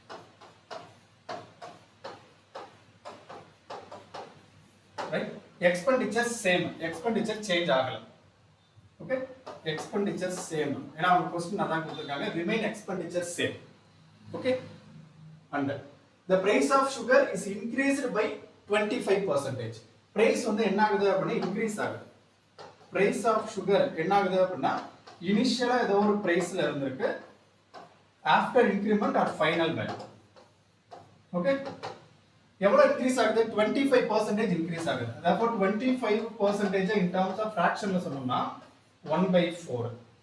So அப்ப இனிஷியலா 4 பார்ட்ஸ் இருந்திருக்கு. சோ இனிஷியலா 4 பார்ட்ஸ் இருந்திருக்கு, 25% இன்க்ரீஸ் ஆயிருக்கு. அப்ப இன்கிரிமெண்ட் அப்படின்றனால பிளஸ். சோ 4 + 1 5. சோ அப்ப ஃபைனலா 5 பார்ட்ஸ். சோ இனிஷியலா 4 பார்ட்ஸ், ஃபைனலா 5 பார்ட்ஸ். அண்ட் நமக்கு என்ன தெரியும்? எக்ஸ்பெண்டிச்சர் சேமா இருக்கும்போது பிரைஸும் குவாண்டிட்டியும் எப்படி இருக்கும்? இன்வெர்ஸ்லி ப்ரொபோர்ஷனலா இருக்கும். பிரைஸும் குவாண்டிட்டியும் எப்படி இருக்கும்? இன்வெர்ஸ்லி ப்ரொபோர்ஷனலா இருக்கும். ஓகே? சோ பிரைஸ் இன்கிரீஸ் ஆகும்போது குவாண்டிட்டி டிக்ரீஸ் ஆகும், பிரைஸ் டிக்ரீஸ் ஆகும்போது குவாண்டிட்டி இன்கிரீஸ் ஆகும். therefore என்னுடைய குவாண்டிட்டி, அதாவது கன்சம்ப்ஷன், என்னுடைய குவாண்டிட்டி என்னவா இருக்கும் அப்படின்னா 5:4 ஆகும். so this is inversely proportional. inversely proportionalன்றது அதுக்கு அப்படியே ரிவர்ஸ்ல. so 4:5 அப்படின்றது 5:4 ஆ மாறிடும். கிளியர்? பட் அவங்க क्वेश्चन என்ன கேக்குறாங்க? then how much percentage of the consumption decreases so that the expenditure same. அப்ப அவங்க கன்சம்ப்ஷன் எவ்வளவு குறைஞ்சிருக்குன்னு கேக்குறாங்க. சோ அப்ப இனிஷியலா அவங்க 5 பார்ட்ஸ் வாங்கியிருக்காங்க, பட் ஃபைனலா அவங்க எவ்வளவு வாங்கியிருக்காங்க? 4 பார்ட்ஸ். எவ்வளவு குறைஞ்சிருக்கு? சோ அவங்களுடைய கன்சம்ப்ஷன் 5 பார்ட்ஸ்ல இருந்து 4 பார்ட்ஸா குறைஞ்சிருக்கு. சோ எவ்வளவு குறைஞ்சிருக்கு? ஒரு பார்ட் குறைஞ்சிருக்கு. So out of 5 parts, so இனிஷியலா 5 பார்ட்ஸ் வாங்கிட்டு இருந்தாங்க, இப்போ 1 பார்ட் தான் வாங்குறாங்க. சோ அப்ப out of 5 parts 1 part is how many percentage? so அப்ப 1/5 into 100 is 20%. so அப்ப கன்சம்ப்ஷன் எவ்வளவு குறைஞ்சிருக்கு? 20% குறைஞ்சிருக்கு. சோ இதுக்கு நமக்கு என்ன தெரிஞ்சா போதும்? even expenditure is same, expenditure same ஆ இருக்கும்போது price and quantity inversely proportional ஆ இருக்கும். ஓகே? expenditure same ஆ இருக்கும்போது priceம் quantityயும் inversely proportional ஆ இருக்கும். இந்த ஒரு கான்செப்ட் தெரிஞ்சா நம்ம ப்ராப்ளம் ஈஸியா சால்வ் பண்ணலாம். கஷ்டமே கிடையாது, ரொம்ப ரொம்ப ஈஸி. ரைட்டா? Right. Next one. the price of, இப்போ வந்து incremented value வந்து in terms of priceல கொடுத்தா எப்படி சால்வ் பண்றது? the price of rice increases from rupees 45 per kg to rupees 63 per kg. not 633, it is 63. it is 633 இல்ல 63. இப்போ அது 63. 45 ரூபாயில இருந்து 63 ரூபாயா மாறும். if its consumption is reduced by 20%, then by what percentage does the expenditure increases? so இங்க expenditure same இல்ல. so expenditure same இல்ல அப்படினா பிரைஸும் குவாண்டிட்டியும் inversely proportional இருக்கணும்னு அவசியம் இல்ல. பிரைஸ் இன்கிரீஸ் ஆகும்போது குவாண்டிட்டி இன்கிரீஸ் ஆகும். ஓகே? so remain same கூட இருக்கலாம். அதே பிரைஸ் இனிஷியலா and final. so initially 45 rupees, so final 63 rupees. இது in terms of fraction ல எழுதணும் அப்படினா, in terms of fraction ல எழுதணும் அப்படினா நம்ம எந்த டேபிள்ல கேன்சல் பண்ணலாம்? நம்ம 9 டேபிள்ல கேன்சல் பண்ணலாமா? 9 டேபிள்ல கேன்சல் பண்ணோம் அப்படினா என்ன வரும்? 5 9s are 45, 7 9s are 53. so in terms of fraction ல எழுதியாச்சு price. in terms of ratio, okay, simplest form பண்ணதாச்சு. initial 45 rupees, final 63 rupees. அத simplest formல நான் ரேஷியோவா எழுதிட்டேன். then if its consumption is reduced by 20%, so consumption எவ்வளவு reduce ஆகுது அப்படினா 20%. so அப்ப 20% in terms of fraction எழுதுனா 1/5. so அப்ப initial 5 parts, final 5 minus 1 4 parts. so அப்ப consumption என்ன ஆகுதுனா, consumption initially 5 parts வாங்கிட்டு இருந்தாங்க, பட் இப்போ அவங்க கிட்ட எவ்வளவு தான் வாங்குறாங்க? 4 parts தான் வாங்குறாங்க. Okay? so initially 5 parts, final 4 parts. அவங்க என்ன क्वेश्चन கேக்குறாங்க what does the expenditure increases expenditure எவ்வளவு இன்கிரீஸ் ஆயிருக்குன்னு கேக்குறாங்க சோ நமக்கு என்ன தெரியும் expenditure is equal to price into quantity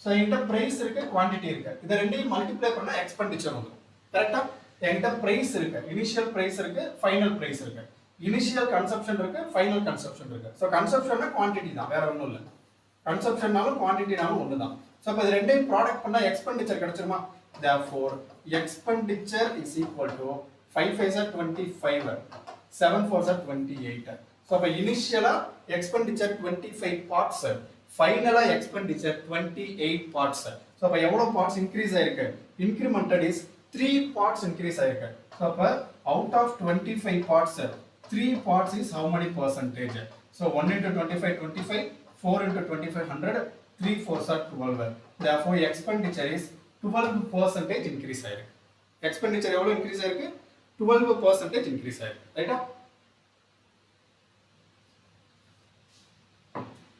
clear very simple just expenditure is equal to price into quantity நமக்கு expenditure வேணும்னா எவ்வளவு செலவு பண்றோம் எவ்வளவு பிரைஸ் எவ்வளவு குவாண்டிட்டி வாங்குறோம் இது நமக்கு தெரிஞ்சா போதும் ப்ராப்ளம் சால்வ் பண்றது ரொம்ப simple clear very simple once இது தெரிஞ்சா அவங்க எப்படி வேணா क्वेश्चन கொடுக்கட்டும் நம்ம கான்செப்ட் டைரக்டா கொண்டு போலாம் ஓகேவா சோ எல்லாமே கொடுத்துட்டாங்க பிரைஸ் என்ன இன்கிரீஸ் ஆகுது கன்சம்ப்ஷன் எவ்வளவு டிக்ரீஸ் ஆகுதுன்னு கொடுத்துட்டாங்க எக்ஸ்பெண்டிச்சர் கேட்டிருக்காங்க so expenditure is equal to price into quantity answer வந்து நெக்ஸ்ட் ஒன் எஸ் இது ஒரு நல்ல क्वेश्चन சூப்பர் क्वेश्चन இந்த क्वेश्चन பாருங்க டைரக்டா அந்த क्वेश्चन பாக்கும்போது அந்த क्वेश्चन மேபி மிஸ்டேக்கா இருக்கும்னு நினைக்கலாம் இந்த क्वेश्चन நம்ம ரீட் பண்ணும்போது அந்த क्वेश्चन தப்பு அப்படி நமக்கு யோசிக்கலாம் பட் क्वेश्चन கரெக்ட் தான் இப்படி தான் क्वेश्चंस கேட்பாங்க சோ क्वेश्चन என்ன கொடுத்திருக்காங்க the total number of males and females in a town is 7000 ஒரு டவுன்ல மேல் and ஃபீமேல் ரெண்டு பேரும் சேர்ந்து டோட்டலா எத்தனை பேர் இருக்காங்கன்னா 7000 பேர் இருக்காங்க ஒரு டவுன்ல மேல் and female first line right second if the number of male increased by 6% so number of males is increased by 6% அதாவது அந்த டவுன்ல 7000 மெம்பர்ஸ் இருக்காங்க டோட்டலா both male and female சேர்ந்து 7000 மெம்பர் இருக்காங்க சோ இந்த 7000 மெம்பர்ல some male இருப்பாங்க some female இருப்பாங்க இவங்க ரெண்டு பேரும் சேர்ந்தது தான் 7000 பேர் இப்போ இதுல if the number of males increased by 6% so male வந்து 6% increase ஆகுறாங்க and the female are increased by 4% female வந்து 4% increase ஆகுறாங்க then the total number of males and females in the town would be 7350 so after increment total அந்த டவுன்ல 7000 இருந்தவங்க இப்போ எவ்வளவு பேர் இருக்காங்க 7350 பேர் இருக்காங்க 7350 பேர் இருக்காங்க ரைட்டா சோ இனிஷியலா 7000 பேர் இருந்தாங்க அந்த 7000 பேர்ல some male some female male வந்து 6% increase ஆகுறாங்க female வந்து 4% increase ஆகுறாங்க சோ ரெண்டு பேரும் இன்கிரிமென்ட் ஆனதுக்கு அப்புறம் ஆஃப்டர் இன்கிரிமென்ட் 7000ன்றது 7350 ஆயிடுச்சு ஓகே சோ அப்ப initial count is 7000 final count is 7350 but question என்ன கேட்டிருக்காங்க find the male population initially so இனிஷியலா மேல் பாப்புலேஷன் எவ்வளவு இருந்ததுன்னு கேக்குறாங்க சோ இங்க இனிஷியல் மேல் and ஃபீமேல் பாப்புலேஷன் பத்தி கொடுக்கவே இல்ல அப்ப இதை எப்படி நம்ம ஃபைண்ட் பண்றது ஓகே சோ இனிஷியலா மேல் கவுண்ட பத்தி அவங்க கொடுக்கவே இல்ல சோ இதை எப்படி நம்ம ஃபைண்ட் பண்ணலாம் ரொம்ப simple so initial and final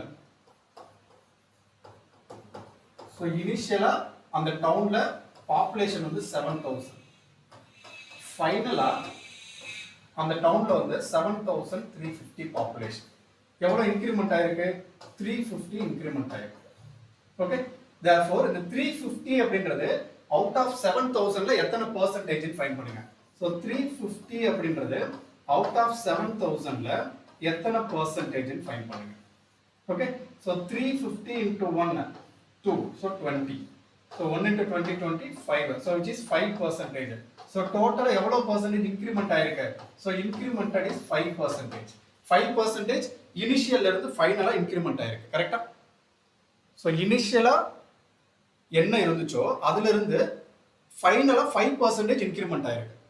ஓகேவா? கிளியரா? ரைட்? இதுல எதுவும் டவுட் இல்லைல? ஸோ இனிஷியலா 7,000 which is 100%. After increment 7,350. இது 100% இது 105%. therefore 5% இன்க்ரீஸ் ஆயிருக்கு. ரைட். இப்போ நம்ம எப்படி ஆன்சர் ஃபைண்ட் பண்ணணும் அப்படின்னா, இந்த 5%ல நான் என்ன யூஸ் பண்ண போறேன் அப்படின்னா அலிகேஷன் ரூல் யூஸ் பண்ண போறேன். Allegation rule. So alligation rule என்ன அப்படின்னா, அலிகேஷன் ரூல்ன்றது வேற ஒன்றும் இல்லை. ஸோ மேல் டு ஃபீமேல், மேல் டு ஃபீமேல். ஸோ மேல் எவ்வளோ பர்சன்டேஜ் இன்க்ரீஸ் ஆகுறாங்க? 6%. ஃபீமேல் எவ்வளோ பர்சன்டேஜ் இன்க்ரீஸ் ஆகுறாங்க? 4%. ஓகே, மேல் வந்து 6% இன்க்ரீஸ் ஆகுறாங்க, ஃபீமேல் வந்து 4% இன்க்ரீஸ் ஆகுறாங்க. ரைட்? ஸோ டோட்டலா ரெண்டு பேரும் கம்பைன் பண்ணி டோட்டல் பாப்புலேஷன்ல எத்தனை பேர் எவ்வளோ இன்க்ரீஸ் ஆயிருக்காங்க? டோட்டல் பாப்புலேஷன்ல 5% இன்க்ரீஸ் ஆயிருக்காங்க. Okay, this is total population, this is male, this is female. So alligation rule போடலாம், ரொம்ப ஈஸி. ஸோ 6க்கும் 5க்கும் உள்ள டிஃபரன்ஸ் என்ன? 1%. 5க்கும் 4க்கும் உள்ள டிஃபரன்ஸ் என்ன? 1%. ஓகே, அதாவது ஒரு ஸ்மாலர், ஒரு லார்ஜர், ஒரு ஸ்மாலர், ஒரு லார்ஜர், ஒரு ஸ்மாலர் இருக்கும். ஸோ அலிகேஷன் உங்களுக்கு தனியாக நடத்துறேன், ரொம்ப ஈஸியாக இருக்கும். ஓகே, அலிகேஷன் உங்களுக்கு நான் டீட்டெயிலாக நடத்துறேன், பட் இது ரொம்ப சிம்பிள் தான். ஸோ அப்போ மேல் இனிஷியலாக 1 பார்ட் இருந்திருப்பாங்க, ஃபீமேல் 1% இருப்பாங்க, விச் இஸ் 50%, 50%, 50-50. ஸோ மேலோடைய கவுண்ட் என்னவோ அதே தான் ஃபீமேலோட கவுண்ட், 50-50 இருப்பாங்க. therefore 7,000ல இனிஷியலா மேலோடைய கவுண்ட் எவ்வளவா இருக்கும்? 3,500. இனிஷியலா ஃபீமேலோட கவுண்ட் என்னவா இருக்கும்? 3,500. ஸோ இனிஷியல் மேலோட கவுண்ட் 3,500. ஏன்னா 50-50. Okay, not 1,400. 50-50. ஓகே, ரைட்டா? இதை நீங்க செக் பண்ணி கூட பார்க்கலாம். ஸோ இப்போ இனிஷியலா 7,000 இருக்காங்க இல்லையா? இப்போ இந்த 7,000ல so initial population is 7,000. so இந்த 7,000ல 3,500 அப்படின்றது மேல், 3,500 அப்படின்றது ஃபீமேல். ஓகே, so மேல் எவ்வளவு பர்சன்டேஜ் இன்க்ரீஸ் ஆகுறாங்க? 6%. so 3,500ல 6%ன்றது 1% அப்படின்றது 35. so அப்ப 6% அப்படின்றது 35 into 6. 6 3s are 18, 180. 6 5s are 30. so 210. so total மேல் வந்து எவ்வளவு இன்க்ரீஸ் ஆகுறாங்க? 210 இன்க்ரீஸ் ஆகுறாங்க. and ஃபீமேல் வந்து 4% இன்க்ரீஸ் ஆகுறாங்க. so இதுல 4% அப்படின்றது 4 into 35. 4 3s are 12, 3 5s are 20, 140. okay, so female வந்து 140 இன்க்ரீஸ் ஆகுறாங்க. therefore 210 plus 140 is 350. so total population 350. 7,000ல இருந்து 7,350 இன்க்ரீஸ் ஆகுறாங்க. ஓகேவா? சோ அலிகேஷன் ரூல் ரொம்ப ஈஸியா யூஸ் பண்ணலாம். சோ நான் ஃபீமேல் ரெடியூஸ் ஆகல, ஃபீமேல் வந்து இன்க்ரீஸ் ஆகல. ஓகே, ஃபீமேல் இன்க்ரீஸ், ரெண்டு பேருமே இன்க்ரீஸ் ஆகுறாங்க, நாட் ரெடியூஸ். ஓகேவா? Not reduce, increase. Clear?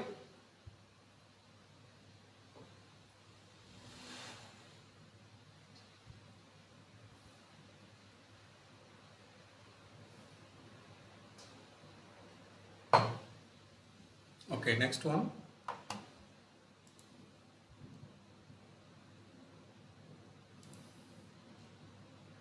In an election between two candidates, ரெண்டு கேண்டிடேட்டுக்கு இடையில எலெக்ஷன் நடக்குது. One got 60% of the total valid votes. So ஒரு எலெக்ஷன் நடக்குது அப்படின்னா அந்த எலெக்ஷன்ல என்னென்ன இஷ்யூஸ் எல்லாம் இருக்கும்? அந்த எலெக்ஷன்ல என்னென்ன இஷ்யூஸ் இருக்கும்? ஸோ ஃபர்ஸ்ட் எலெக்ஷன் அப்படின்னா ஒரு எலெக்ஷன் நடக்குது, அந்த எலெக்ஷன்ல கொஞ்சம் பேர் ஓட்டு போட வர மாட்டாங்க. Not casting their votes, not casting their votes.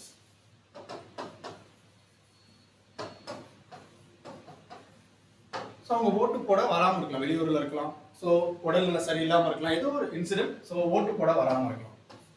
And ஓட்டு போட்டாலுமே அதில் வேலிட் ஓட்டு, இன்வேலிட் ஓட்டுன்னு இருக்கு. ஓகே, ஸோ ஒரு சில ஓட்டு செல்லும், ஒரு சில ஓட்டு செல்லாது. ஃபார் எக்ஸாம்பிள் 2 பட்டன் சேர்ந்து அமுக்குனா அது செல்லாது. ஸோ நிறைய ரூல்ஸ் இருக்கு இல்லையா? ஸோ அப்போ valid, not valid, valid and invalid இருக்கு, வேலிட் அண்ட் இன்வேலிட், இந்த இஷ்யூஸ் இருக்கு. ரைட்? Valid, invalid. ஸோ இந்த ரெண்டு இஷ்யூஸை வச்சு தான் எலெக்ஷன் எல்லாமே நடக்கும். எலெக்ஷனில் வந்து கொஞ்சம் பேர் ஓட்டு போட வரமாட்டாங்க, கொஞ்சம் பேர் வேலிடு, கொஞ்சம் பேர் இன்வேலிடு ஓட்ஸ் போடுவாங்க. அப்போ வேலிடு ஓட்டு மட்டும் தான் கன்சிடர் பண்ணுவாங்க, இன்வேலிடு ஓட்ஸை கன்சிடர் பண்ண மாட்டாங்க.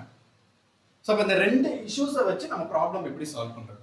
ஸோ கொஸ்டினை டீட்டெயிலாக ரீட் பண்ணிங்கன்னா ஆன்சர் ஃபைன் பண்ணலாம். ஸோ கொஸ்டின் என்ன கொடுத்துருக்காங்க, இந்த எலெக்ஷன் பிட்வீன் டூ கேண்டிடேட்ஸ், ரெண்டு பேருக்கு இடையில ஒரு காம்படிஷன், ஒரு எலெக்ஷன் நடக்குது. ஓகே, ஒரு எலெக்ஷன் நடக்குது. One got 60% of the total valid votes. 60% of the total valid votes. So அந்த ரெண்டு பேர்ல ஒருத்தர் 60% ஓட்டு வாங்கியிருக்காரு. எதுல? வேலிட் ஓட்டுல. செல்லும் ஓட்டுல. செல்லாத ஓட்டும் இருக்கு, செல்ற ஓட்டும் இருக்கு. ஸோ அப்ப செல்லாத ஓட்டு செல்ற ஓட்டுன்னு இருக்கு. ஓகேவா?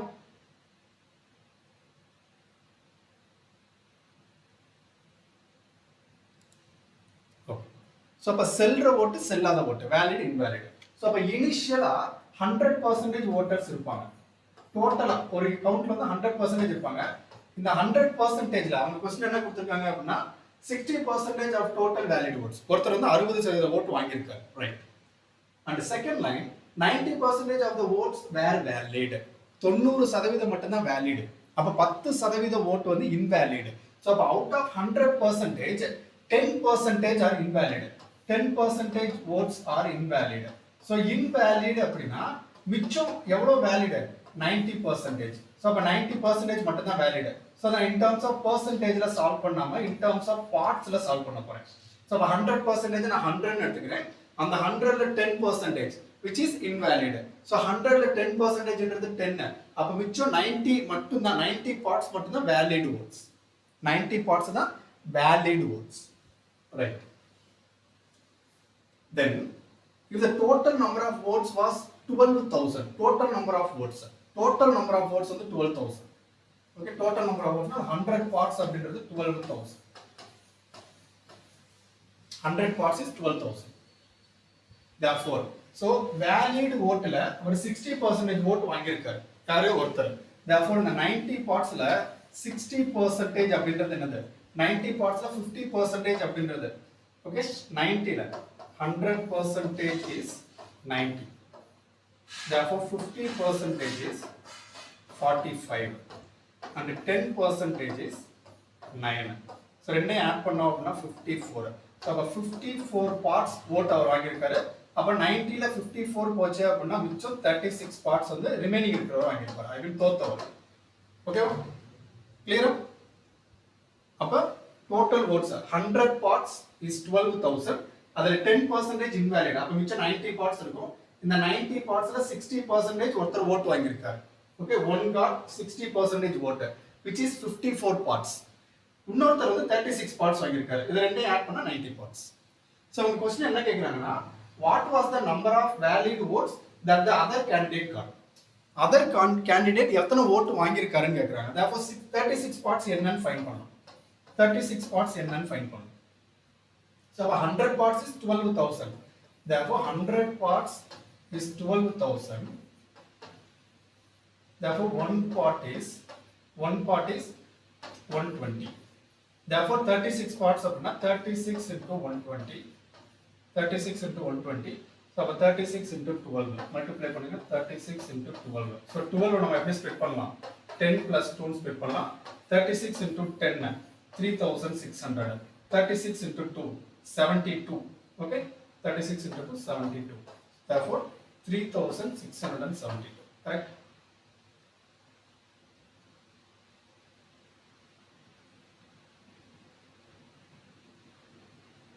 so this is 360. sorry, 36 into 10 360.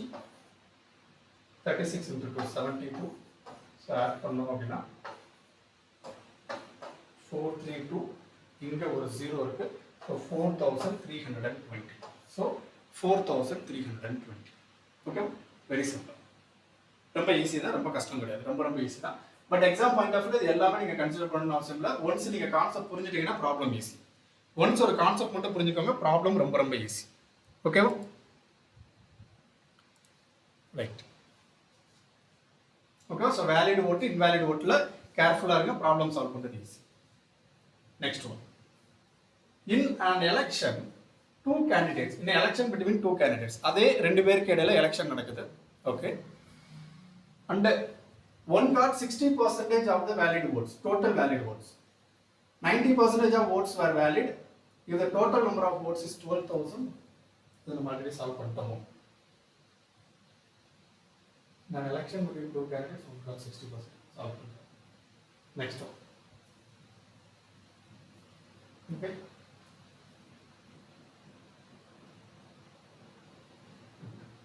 Next one. A student scored 32% marks and failed by 6 marks.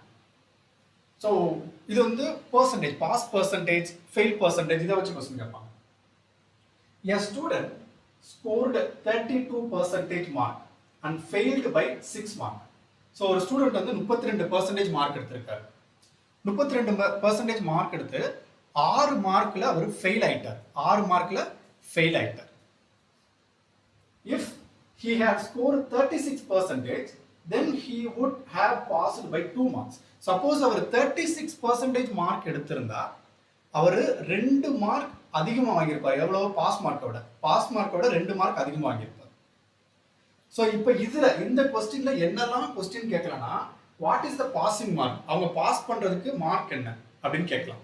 அல்லது what is the maximum mark, maximum அந்த பரீட்சை எவ்வளவுக்கு நடக்குதுன்னு கேட்கலாம்.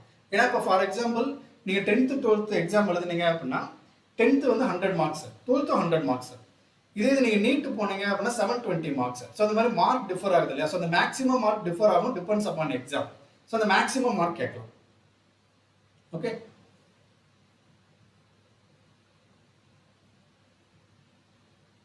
A70, right.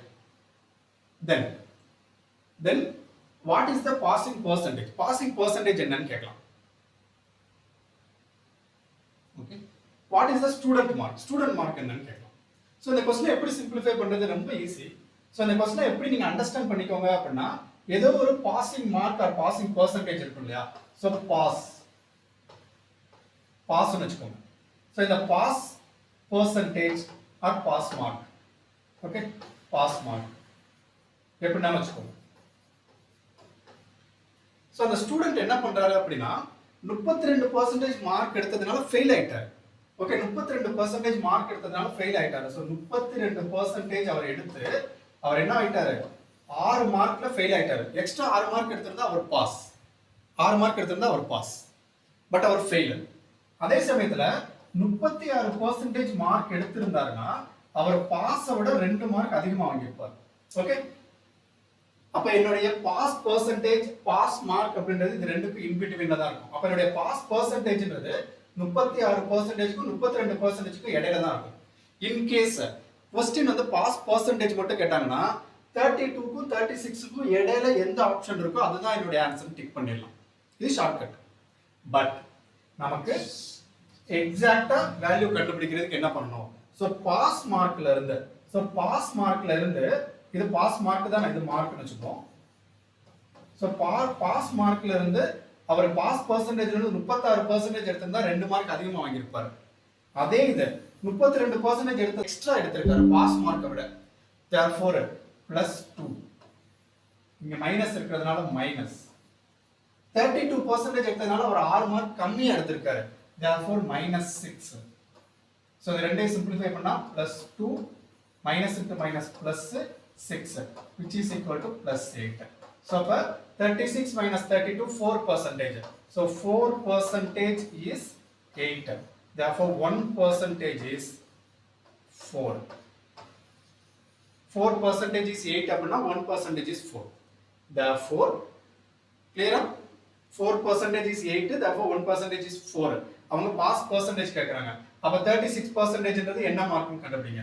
So, 36% is 1% 4, sorry, 1% is 2. 1% is 2 அப்படின்னா 36% is 72.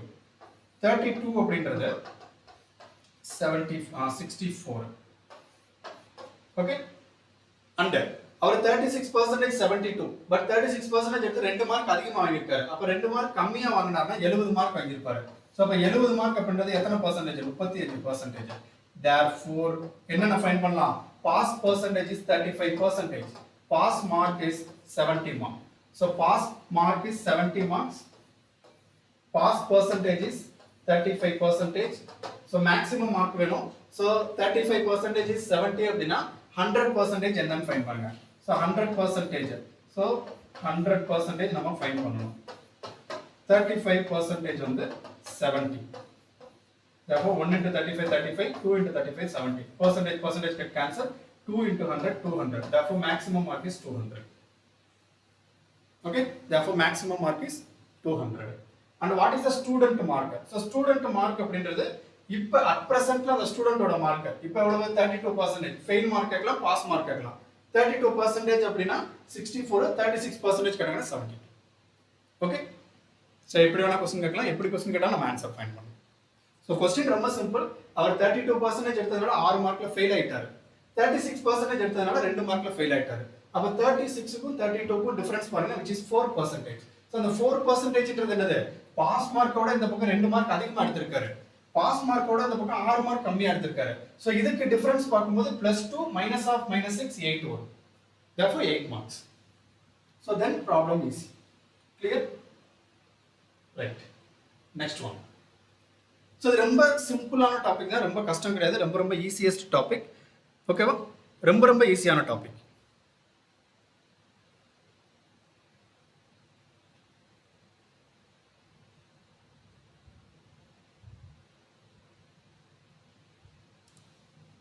ஓகேவா? Okay, next question.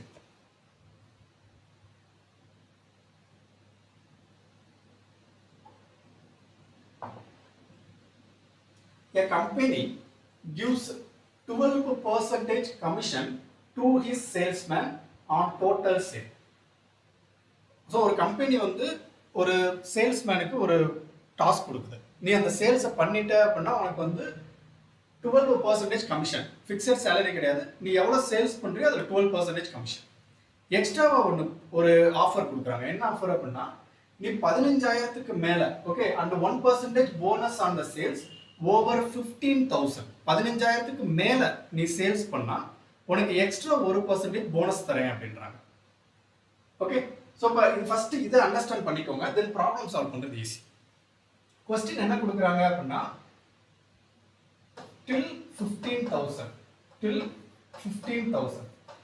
15,000 வரைக்கும் அந்த கம்பெனி என்ன பண்ணுது அப்படின்னா 12% மட்டும் தான் கமிஷன் கொடுக்குது. till 15,000 நீ 15,000 வரைக்கும் ₹1 இருந்து 15,000 வரைக்கும் நீ எவ்வளவு சேல்ஸ் பண்ணாலும் உனக்கு 12% தான் கமிஷன். அதே இது நீங்க 15,000க்கு மேல ஓகே சோ 15,000க்கு மேல அப்படின்றது 15,001ல இருந்து நீங்க எவ்வளவு சேல் பண்ணாலும் okay and above 15,001 and above இதுக்கு மேல நீங்க எவ்வளவு சேல்ஸ் பண்ணாலும் ஓகே சோ இத எப்படி சொல்லலாம் அப்படினா ஓவர் 15,000 னு சொல்லலாம். ஓவர் 15,000 15,000க்கு மேல அதே 12% commission plus 1% bonus. Okay 12% commission 1% bonus extra bonus. ஓகேவா? கான்செப்ட் புரியுதா? till 15,000 ரூபாய் வரைக்கும் 12%. 15,001ல இருந்து மேல நீ எவ்வளவு சேல்ஸ் பண்ணாலும் இந்த அமௌண்ட்டுக்கு உனக்கு 13%, 12% கமிஷன் 1% போனஸ் இது உனக்கு கிடைக்கும். ஓகேவா? ஓகே. ஃபார் எக்ஸாம்பிள் அந்த சேல்ஸ்மேன் டோட்டலா 20,000 ரூபாய்க்கு சேல்ஸ் எடுத்திருக்காருன்னு வச்சுக்கோம். 20,000 ரூபாய்க்கு அந்த பொருளை வித்துட்டார். 20,000 ரூபாய்க்கு அந்த பொருளை வித்துருக்காரு. ஓகே ஃபார் எக்ஸாம்பிள் 25,000 வச்சுக்கோங்க. 25,000க்கு அவர் அந்த பொருளை வித்திருக்கார். சோ அப்ப அந்த 25,000 ரெண்டா ஸ்ப்ளிட் பண்ணுங்க. 15,000 plus 10,000. ஓகே ஏன்னா till 15,000 வரைக்கும் அந்த சேல்ஸ்மேனுக்கு எவ்வளவுதான் கமிஷன்? 12% தான் கமிஷன். பட் 15,000க்கு மேல அவர் எவ்வளவு சேல் பண்ணிருக்காரோ அந்த அமௌண்ட்டுக்கு அவருக்கு 12% கமிஷன் plus 1% போனஸ். சோ இந்த 15%க்கு அவருக்கு 12% தான் கமிஷன் கிடைச்சிருக்கும். பட் இந்த 10,000ல 12% கமிஷன் plus 1% போனஸ் சேர்த்து கிடைச்சிருக்கும். சோ டோட்டலா 13% கிடைச்சிருக்கும். கிளியரா? therefore 15,000ல 12% அப்படின்றது 10% அப்படின்றது வந்து 1,500 to 2% அப்படின்றது வந்து 300. ரெண்டையும் ஆட் பண்ணா 1800. ஸோ அப்போ 15,000க்கு அவர் 1800 வாங்கியிருப்பார். அண்ட் இந்த 10,000ல 13% அப்படின்றது 13% 1300. ஸோ டோட்டலா அவர் வாங்கின அமௌண்ட், அவர் வாங்கின கமிஷன் அமௌண்ட் எவ்வளோனா இந்த 15,000க்கு ஒரு 1800, இந்த 10,000க்கு ஒரு 1300. ஸோ ரெண்டையும் ஆட் பண்ணோம் அப்படின்னா 2000, 3100 ரூபாய். ஸோ டோட்டல் கமிஷன், டோட்டல் அவர் வாங்கின கமிஷன், டோட்டல் கமிஷன் எவ்வளோ அப்படின்னா 3100 ரூபாய். கான்செப்ட் புரிஞ்சா? கிளியரா? அப்போ அவங்க கொடுத்துருக்கக்கூடிய டேட்டாவை நம்ம இந்த மாதிரி ஸ்ப்ளிட் பண்ணிக்கணும். ஓகே, இப்போ கான்செப்ட் புரியுதுல? கான்செப்ட் என்னன்றது புரியுதுல? கிளியரா?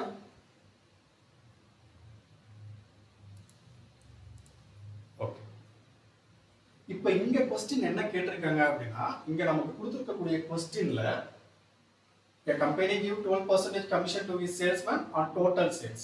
மொத்த சேல்ஸ் 12% கமிஷன் கொடுக்குது and 1% எக்ஸ்ட்ரா கொடுக்குது. அதே கண்டிஷன் தான். இங்க என்னன்னா, if he deposited rupees 52,350 after deducting his commission from the sales. அவரோட கமிஷன் எடுத்தது போக அவர் கம்பெனி அக்கவுண்ட்டுக்கு எவ்வளவு போட்டிருக்காரு அப்படின்னா 52,350 ரூபாய் போட்டிருக்காரு. இப்போ இந்த क्वेश्चनல பாருங்களேன், சோ அவர் டோட்டலா 25,000 ரூபாய்க்கு சேல்ஸ் பண்ணிருக்காரு. சோ 25,000 ரூபாய்க்கு சேல்ஸ் பண்ணதுல அவருக்கு கமிஷன் எவ்வளவு? 3,100 ரூபாய். சோ அப்ப அந்த 25,000த்துல 3,100 ரூபாயை சப்ட்ராக்ட் பண்ணோம் அப்படின்னா பேலன்ஸ் எவ்வளவு வரும்? பேலன்ஸ் வந்து 21,900 ரூபாய் வரும். ஓகேவா? சோ 21,900 ரூபாய் திரும்ப அவர் யாருக்கு தரணும்? கம்பெனிக்கு தரணும். ஓகே, சோ அவருடைய கமிஷன் போக இந்த 25,000 ரூபாய் அவர் தான் சேல்ஸ் பண்ணிருக்காரு. அந்த 25,000 அவர் கைக்கு தான் வந்திருக்கும். அப்ப கமிஷன் அவரே கால்குலேட் பண்றாரு. 3,100 ரூபாய் வருது. 3,100 ரூபாய் எடுத்து அவர் பாக்கெட்ல வச்சுட்டு மிச்சம் இருக்கக்கூடிய 21,900 ரூபாயை பேங்க்ல டெபாசிட் பண்றாரு. எங்க? அந்த கம்பெனி அக்கவுண்ட்ல. சோ இந்த क्वेश्चनல என்ன கொடுத்தாங்க? இந்த பெர்சன்டேஜ் கொடுத்துட்டாங்க. சோ அவர் டெபாசிட் பண்ண அமௌண்ட்டை கொடுத்துட்டாங்க. அவங்க என்ன கேக்குறாங்க? அவரோட கமிஷன் எவ்வளவுன்னு கேக்குறாங்க. இந்த இதுல என்ன கேட்கலாம்? அவரோட கமிஷன் கேட்கலாம், டோட்டல் சேல்ஸ் கேட்கலாம், எது வேணா क्वेश्चन கேட்கலாம். ஓகே, சோ கான்செப்ட் புரியுதா? இப்போ இதை வச்சு தான் நம்ம ப்ராப்ளம் சால்வ் பண்ண போறோம். இப்போ இதே ப்ராப்ளமை நம்ம இது எதுவுமே கொடுக்கல. அவர் டோட்டல் சேல்ஸ் எவ்வளவு பண்ணாரு நமக்கு தெரியாது, இது தெரியாது. அவரோட கமிஷன் எவ்வளவு எடுத்துக்கிட்டாரு தெரியாது. பட் அவர் டெபாசிட் பண்ண அமௌண்ட் 21,900 ரூபாய். இதை வச்சு இதை ரெண்டையும் நம்ம எப்படி ஃபைண்ட் பண்றதுன்னு பார்க்க போறோம். கிளியரா? சோ அதுதான் क्वेश्चन கேட்டுட்டு இருக்காங்க. அவங்க எப்படி क्वेश्चन கேட்டாலும் நம்மளால ஆன்சர் பண்ண முடியும். கிளியரா? சோ அவங்க எப்படி வேணா क्वेश्चन கேட்கட்டும், நம்மளால ஆன்சர் ஃபைண்ட் பண்ண முடியும். ரைட்டா? ரைட். இப்போ இதே क्वेश्चனை இந்த இன்ஃபர்மேஷனை வச்சு நம்ம இந்த ரெண்டு வேல்யூ கண்டுபிடிக்கலாம். சோ தென் அந்த ப்ராப்ளம் சால்வ் பண்றது ஈஸியா இருக்கும். சோ இது நமக்கு தெரியாது, இதை நம்ம ஒமிட் பண்ணிடுவோம். அவர் டோட்டல் கமிஷனும் நமக்கு தெரியாது, அவர் எவ்வளவு சேல்ஸ் பண்ணிருக்காருன்னு தெரியாது, அவர் எவ்வளவு எடுத்துக்கிட்டாருன்னு தெரியாது, அவர் டெபாசிட் பண்ண அமௌண்ட் மட்டும் தான் தெரியும். ஸோ அதை மட்டும் வச்சு நம்ம ஆன்சர் ஃபைண்ட் பண்ண போறோம். ஓகேவா? இது நம்ம எடுத்த ப்ராப்ளம் தான். நம்ம எடுத்த ப்ராப்ளத்தை வச்சு தான் சால்வ் பண்ண போறோம். ஓகேவா? ஓகே, கிளியரா? ரைட். ஸோ இவர் டோட்டல் டெபாசிட்டட் அமௌண்ட், இது டெபாசிட்டட் அமௌண்ட்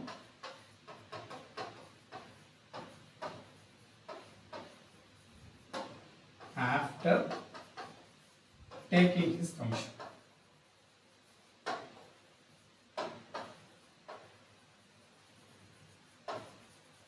அவர் கமிஷன் எடுத்ததுக்கு அப்புறம் அவர் டெபாசிட் பண்ண அமௌண்ட் 21,900 ரூபாய். ரைட். இப்ப 21,900 ரூபாய். क्वेश्चन என்ன? till 15,000 வரைக்கும் 12%, after 15,000க்கு மேல அவர் ஸ்பெண்ட் பண்றது 13%. கரெக்ட்டா? ஓகே. சப்போஸ் இப்போ இதுல வேற எந்த இன்ஃபர்மேஷனுமே இல்ல. 15,001ல இருந்து அதுக்கு மேலனா 12% plus 1% 13%. 12% plus 1% 13%. சோ இங்க 13%, இங்க 12%. இப்போ இந்த இன்ஃபர்மேஷனை வச்சு நம்ம ப்ராப்ளம் எப்படி சிம்பிளிஃபை பண்றது? சோ ரொம்ப ஈஸி. சப்போஸ் இந்த ரெண்டு வேல்யூவையும் ஒன்னு போல ஈக்குவல் ஆகும். சோ எப்பயுமே நீங்க என்ன பண்ணுங்க?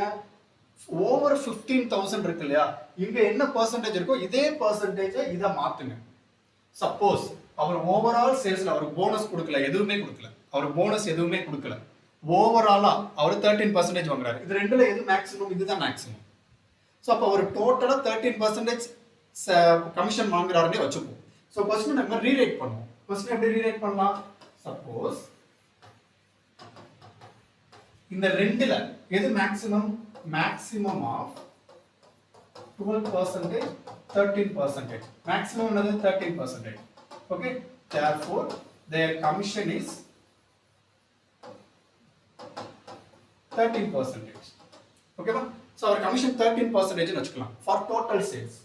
For total sales.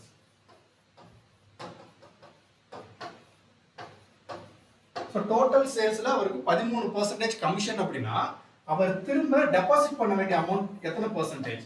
Deposited amount, deposit to company, deposit to company. கம்பெனிக்கு அவர் எவ்வளவு டெபாசிட் பண்ணணும்? மிச்சம் 87% டெபாசிட் பண்ணணும். கரெக்டா? கிளியரா? சப்போஸ் அவர் வந்து 12% இந்த இஷ்யூல நான் கொடுக்கல. இந்த ரெண்டுல எது மேக்ஸிமம்? 13%. அவர் டோட்டலா கமிஷன் 13% வாங்குறாரு. போனஸ் பத்தி நாங்க பேசல. டோட்டலா அவர் 13% கமிஷன் வாங்குறாரு. அப்ப அவர் மிச்ச கம்பெனிக்கு எவ்வளவு டெபாசிட் பண்ணணும்? 87% டெபாசிட் பண்ணணும். கரெக்டா? சார் நீங்க क्वेश्चन ரீரைட் பண்ணிருக்கேன். சோ ரீரைட் என்ன பண்ணிருக்கேன்? இங்க டோட்டலா 13% ன்னு எடுத்துட்டேன். பட் ஆக்சுவலா கம்பெனி என்ன கொடுக்குது? முதல் 15000க்கு அவருக்கு 12% தான் கொடுக்குது. 13% கொடுக்கல. ஓகே, 15000க்கு 13% கொடுக்கல, 12% தான் கொடுத்துருக்கு. பட் நான் 13% நானா எடுத்துக்கிட்டேன். அப்ப அந்த எக்ஸ்ட்ரா 1% எவ்வளவுன்னு ஃபைண்ட் பண்ணலாம். சோ 15000ல 1% என்னது? 15000ல 1% அப்படின்றது 150 ரூபாய். அப்ப அவருக்கு கமிஷன் 150 ரூபாய் எக்ஸ்ட்ரா எடுத்துக்கணும். அவர் கமிஷன் எவ்வளவு எடுத்துக்கணும்? 150 ரூபாய் எக்ஸ்ட்ரா எடுத்துக்கணும் ஆஸ் பர் ரூல் படி. ஓகேவா? 150 ரூபாய் அவர் எக்ஸ்ட்ரா எடுத்துக்கணும். கிளியரா? ஆக்சுவலி கம்பெனி 12% தான் கொடுக்குது. பட் நான் 13% எடுத்துக்கிட்டேன். அதனால நான் என்ன பண்ண போறேன் அப்படின்னா அந்த 15000ல 1% என்ன? 150. அப்ப இந்த 150 ரூபாய் அவரோட கமிஷன் தானே. அந்த 150 ரூபாய் எங்க இருக்கும்? அவர் டெபாசிட் பண்ண அமௌண்ட்ல இருக்கும். ஏன்னா இனிஷியல் கொஸ்டின் என்ன? 15000க்கு 12%, 15000க்கு மேல இருக்கிறது தான் 13%. அப்ப இதுக்கு 12% எடுத்திருப்பாரு, இதுக்கு 13% எடுத்திருப்பாரு, மிச்சம் 21900 ரூபாய் போட்டுட்டாரு. நம்ம என்ன பண்ணோம்? அவருக்கு முதல் 15000க்கு 12% இல்ல, 13% அவருக்கு சேலரின்னு சொல்லிட்டோம், கமிஷன் சொல்லிட்டோம். அப்ப 13%னா அவர் டெபாசிட் பண்ண அமௌண்ட்ல இருந்து 150 ரூபாய் அவர் எடுத்துக்கணும்ல, அவரோட கமிஷன் தானே அது. அப்ப அந்த 21900ல 150 ரூபாய் போச்சுன்னா மிச்சம் அவர்கிட்ட எவ்வளவு இருக்கும்? 5, இங்க 8, 7, 21750 ரூபாய் தான் அவர் டெபாசிட் பண்ணிருப்பார். ஆக்சுவலா கான்செப்ட் புரியுதா? சோ நம்ம क्वेश्चन ரீரைட் பண்ணிட்டோம். क्वेश्चन என்ன ரீரைட் பண்ணிட்டோம்? 13%. பட் முதல் 15000க்கு அவர் 12% தான் வாங்கியிருக்காரு. சோ அப்ப அந்த எக்ஸ்ட்ரா 1% என்னன்னு ஃபைண்ட் பண்ணுவோம்? 150 ரூபாய். அப்ப இந்த 150 ரூபாய் அவருக்கு கிடைக்கல, அதை அவர் டெபாசிட் பண்ணிட்டாரு. நம்ம 13% அந்த டெபாசிட் பண்ணாரு 150 ரூபாய் எடுத்துப்போம். சோ சப்ட்ராக்ட் பண்ணுவோம். ஏன்னா இது இவருக்கு வர வேண்டிய கமிஷன். சப்ட்ராக்ட் பண்ணிட்டா மிச்சம் 21750. சோ இந்த 21750ன்றது 87%. Therefore 87% is 21750. அவங்க டோட்டல் சேல்ஸ் கேட்டாங்கன்னா 100% ஃபைண்ட் பண்ணுங்க. இல்ல அவரோட கமிஷன் எவ்வளவுன்னு கேட்டாங்கன்னா 13% ஃபைண்ட் பண்ணுங்க. ஆன்சர் வருது. ஓகேவா? கிளியரா? ஓகேவா? கிளியர்? இப்ப கான்செப்ட் புரியுதுல? இதுதான் question. So total sales find பண்ணிட்டோம் அப்படினா நமக்கு ஆன்சர் கிடைச்சிரும். இப்போ ஃபார் எக்ஸாம்பிள் டோட்டல் சேல்ஸ் என்னன்னு ஃபைண்ட் பண்ணிட்டோம்னு வெச்சுக்கோங்க. இது எக்ஸாக்ட்டா டிவிசிபிள் ஆகுமா? 21750 divided by 87, 250. ஓகே, சோ இத டிவிசிபிள் பண்ணோம் அப்படினா 250. So 1% is 250. Therefore 100% is 25,000. அப்ப டோட்டல் சேல்ஸ் 25,000 சேல்ஸ் ஆயிருக்கு. கரெக்ட்டா? டோட்டல் சேல்ஸ் 25,000 ஃபைண்ட் பண்ணிட்டோமா? ஓகே, சோ இதுல அவர் எவ்வளவு டெபாசிட் பண்ணிருக்காரு? இது நம்ம क्वेश्चन ரீரைட் பண்ணிருக்கோம். ரீரைட் பண்றதுக்கு முன்னாடி அவர் எவ்வளவு டெபாசிட் பண்ணிருந்தாரு? அவர் எவ்வளவு டெபாசிட் பண்ணிருந்தாரு? 21900 ரூபாய். சோ அப்ப 25000ல 21900 ரூபாயை சப்ட்ராக்ட் பண்ணா 3150 ரூபாய். அப்ப 3150 ரூபாய்ன்றது அவரோட கமிஷன். சோ அவரோட கமிஷன் 900 தான, 3100. சோ 3100ன்றது அவரோட கமிஷன். கிளியரா? சோ क्वेश्चन புரியுதா? சோ क्वेश्चन என்ன பண்ணனும்? அவங்க கொடுத்திருக்க கூடிய பெர்சன்டேஜ் ரெண்டையுமே ஈக்குவலா மாத்தணும். ஸோ ஈக்குவலாக மாற்றணும் அப்படின்னா ஆன்சர் ஃபைன் பண்ணுறது ரொம்ப ஈஸியாக இருக்கும். கிளியரா? ரைட். கொஸ்டினை ரீரைட் பண்ணுங்க. ஸோ அப்படி ரீரைட் பண்ணோம் அப்படின்னா இங்கே கொஸ்டின் என்ன கொடுத்துருக்காங்க? 12%. So till 15,000 till 15,000 12% over 15,000 13%, which is 12% plus 1%. So இங்கே என்ன பண்ணிடுவோம்? சப்போஸ் இவர் எக்ஸ்ட்ரா 1% வாங்குறாருன்னு வச்சுப்போம். அப்போ அவர் எவ்வளோ டெபாசிட் பண்ணியிருக்காரு? 53,350 ரூபா டெபாசிட் பண்ணியிருக்காரு. ஸோ அப்போ 15,000ல் 1% அப்படின்றது 15,000ல் 1% அப்படின்றது 150. அந்த 150 இங்கே சப்ராக்ட் பண்ணுங்க. சப்ராக்ட் பண்ணீங்க அப்படின்னா 00225 52,200 ரூபா டெபாசிட் பண்ணியிருப்பாரு. ஸோ அப்போ 13% அவரோட கமிஷன். அப்போ 87% அவர் டெபாசிட் பண்ண அமௌண்ட். 87% இஸ் 52,200. ஸோ இதை நீங்கள் கேன்சல் பண்ணுங்க. இதை நீங்கள் கேன்சல் பண்ணீங்க அப்படின்னா இங்கே 7 இங்கே 20. ஸோ அப்போ 5220 8,700 5220 10 15 15 3 டேபிள் கேன்சல் ஆகும். ஸோ 3 டேபிள் கேன்சல் பண்ணால் 2 3s are 6 9 3s are 27. So இங்கே கேன்சல் பண்ணால் 1 3 is 3 which are 22 7 which are 12 400. So again 29 into 4 29 into 4 6 வருமா? 29 into 6 2 6 are 12 9 6 are 54 174. Therefore 600. Therefore 1% is 600. 1% is 600 அப்படின்னா 100% is 60,000. Okay. Therefore total sales is 16,000. So total sales is 60,000. So total commission. So total commission is 60,000 இருந்து 52,350 subtract பண்ணுங்க. Subtract பண்ணீங்க அப்படின்னா நமக்கு என்ன வரும்? 8,000 7,650. So அவருடைய டோட்டல் கமிஷன் 7,650. ரைட்டா? ஸோ டோட்டல் கமிஷனும் ஃபைன் பண்ணிடலாம். 7,812 60,172 இல்லை 60,000 தான். Total sales 60,000. 87% வந்து 52,200. இது எடுக்கக்கூடாது. இதில் 150 ரூபா சப்ராக்ட் பண்ணணும்ல 150. ஏன்னா நம்ம 12% தான் அவர் வாங்குறாரு 15,000 வரைக்கும். பட் நம்ம அதை 13% கன்வெர்ட் பண்ணிட்டோம். ஸோ அதனால எக்ஸ்ட்ரா 1% அவர் கமிஷன் வர வேண்டியது இருக்கு. அவர் டெபாசிட் பண்ண அமௌண்ட் வந்து 150 ரூபா எடுத்துப்பாரு. ஸோ அவர் எடுத்துட்டாருன்னா மிச்சம் அவர் டெபாசிட் பண்ண அமௌண்ட் 52,200 தான். New deposit amount 52,200. So new deposit amount வந்து 87%. ஸோ 87% 52,200னா 1%ன்றது 600. Therefore 100% 60,000. டோட்டல் சேல்ஸ் வந்து 60,000. ஸோ இந்த 60,000த்துல கான்செப்ட் புரிஞ்சுச்சு. டோட்டல் சேல்ஸ் வந்து 60,000. இதை நீங்க செக் பண்ணி கூட பார்த்துக்கலாம். டோட்டல் சேல் ஃபைன் பண்ணிட்டோம். இங்க டோட்டல் சேல்ஸ் எவ்வளவு? 60,000. ஸோ இந்த 60,000த்தை நீங்க ஸ்ப்ளிட் பண்ணுங்க. எப்படி ஸ்ப்ளிட் பண்ணுங்க? 15,000 பிளஸ் 45,000. ஸோ ஃபர்ஸ்ட் 15,000க்கு அவர் எவ்வளவு வாங்குறாரு? அவர் 12% தான் கமிஷன் வாங்குறாரு. ஸோ 15,000ல 12% அப்படின்றது 1,500 பிளஸ் 300 1,800. ஸோ இங்க அவருக்கு கமிஷன் 1,800 தான் வந்திருக்கும். ஸோ இங்க அவருக்கு கமிஷன் 13% வரும். ஸோ அப்போ 13% என்ன? 10% அப்படின்றது வந்து 4,500. ஸோ இது ரெண்டையும் ஆட் பண்ணோம் அப்படின்னா 5. ஓகே. ஸோ இது ரெண்டையும் ஆட் பண்ணோம் அப்படின்னா 0 5 8 5 5,850. So 5,850 plus 1,800 add பண்ணா 50 60 7,650. Okay. So then answer is 7,650 அவரோட commission. Total sales is 60,000. Clear? Clear?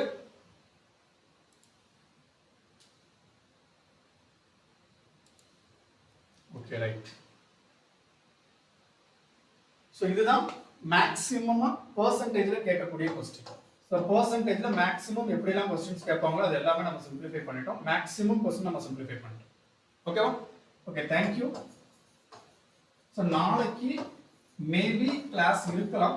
So நான் உங்களுக்கு அப்டேட் பண்றேன். ஏன்னா நாளைக்கு கொஞ்சம் ஒர்க் இருக்கிறதுனால நாளைக்கு கிளாஸ் மேக்ஸிமம் லைவ் வர முடியாது. இன் கேஸ் நான் ஒரு 8 o'clock முன்னாடியோ 7 o'clock முன்னாடியோ நான் வந்துட்டா லைவ் போறேன்.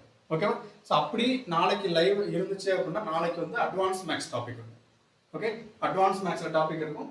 ஸோ நாளைக்கு கிளாஸ் இருக்கா இல்லையா அப்படின்றத நான் உங்களுக்கு நாளைக்கு இன்டிமேட் பண்ணுறேன். நம்மளுடைய டெலிகிராம் சேனலில் நான் இன்டிமேட் பண்ணுறேன். ஓகே, டெலிகிராம் சேனலோடைய லிங்க் கீழே இருக்கு. ஸோ நம்ம டெலிகிராம் சேனலில் நீங்கள் ஜாயின் பண்ணி வச்சுக்கோங்க. அண்ட் நம்மளுடைய வாட்ஸ்அப் சேனலும் இருக்கு. ஸோ நான் அதுலேயும் உங்களுக்கு அப்டேட் பண்ணுறேன். ஓகேவா? ஸோ இதர் WhatsApp R Telegram channel and நம்ம சேனலை சப்ஸ்கிரைப் பண்ணிக்கோங்க. ஸோ இந்த டெலிகிராம் அண்ட் வாட்ஸ்அப் சேனலை அப்டேட் பண்ணிக்கோங்க. நம்ம டெய்லி உங்களுக்கு அப்டேஷன் தரேன். ஓகேவா? தேங்க்யூ. நாளைக்கு முடிஞ்ச நாளைக்கு வர இல்லை நாளை கழிச்சு உங்களுக்கு கண்டிப்பாக கிளாஸ் வரும். ஓகேவா? தேங்க்யூ. நெக்ஸ்ட் கிளாஸில் பார்க்கலாம்.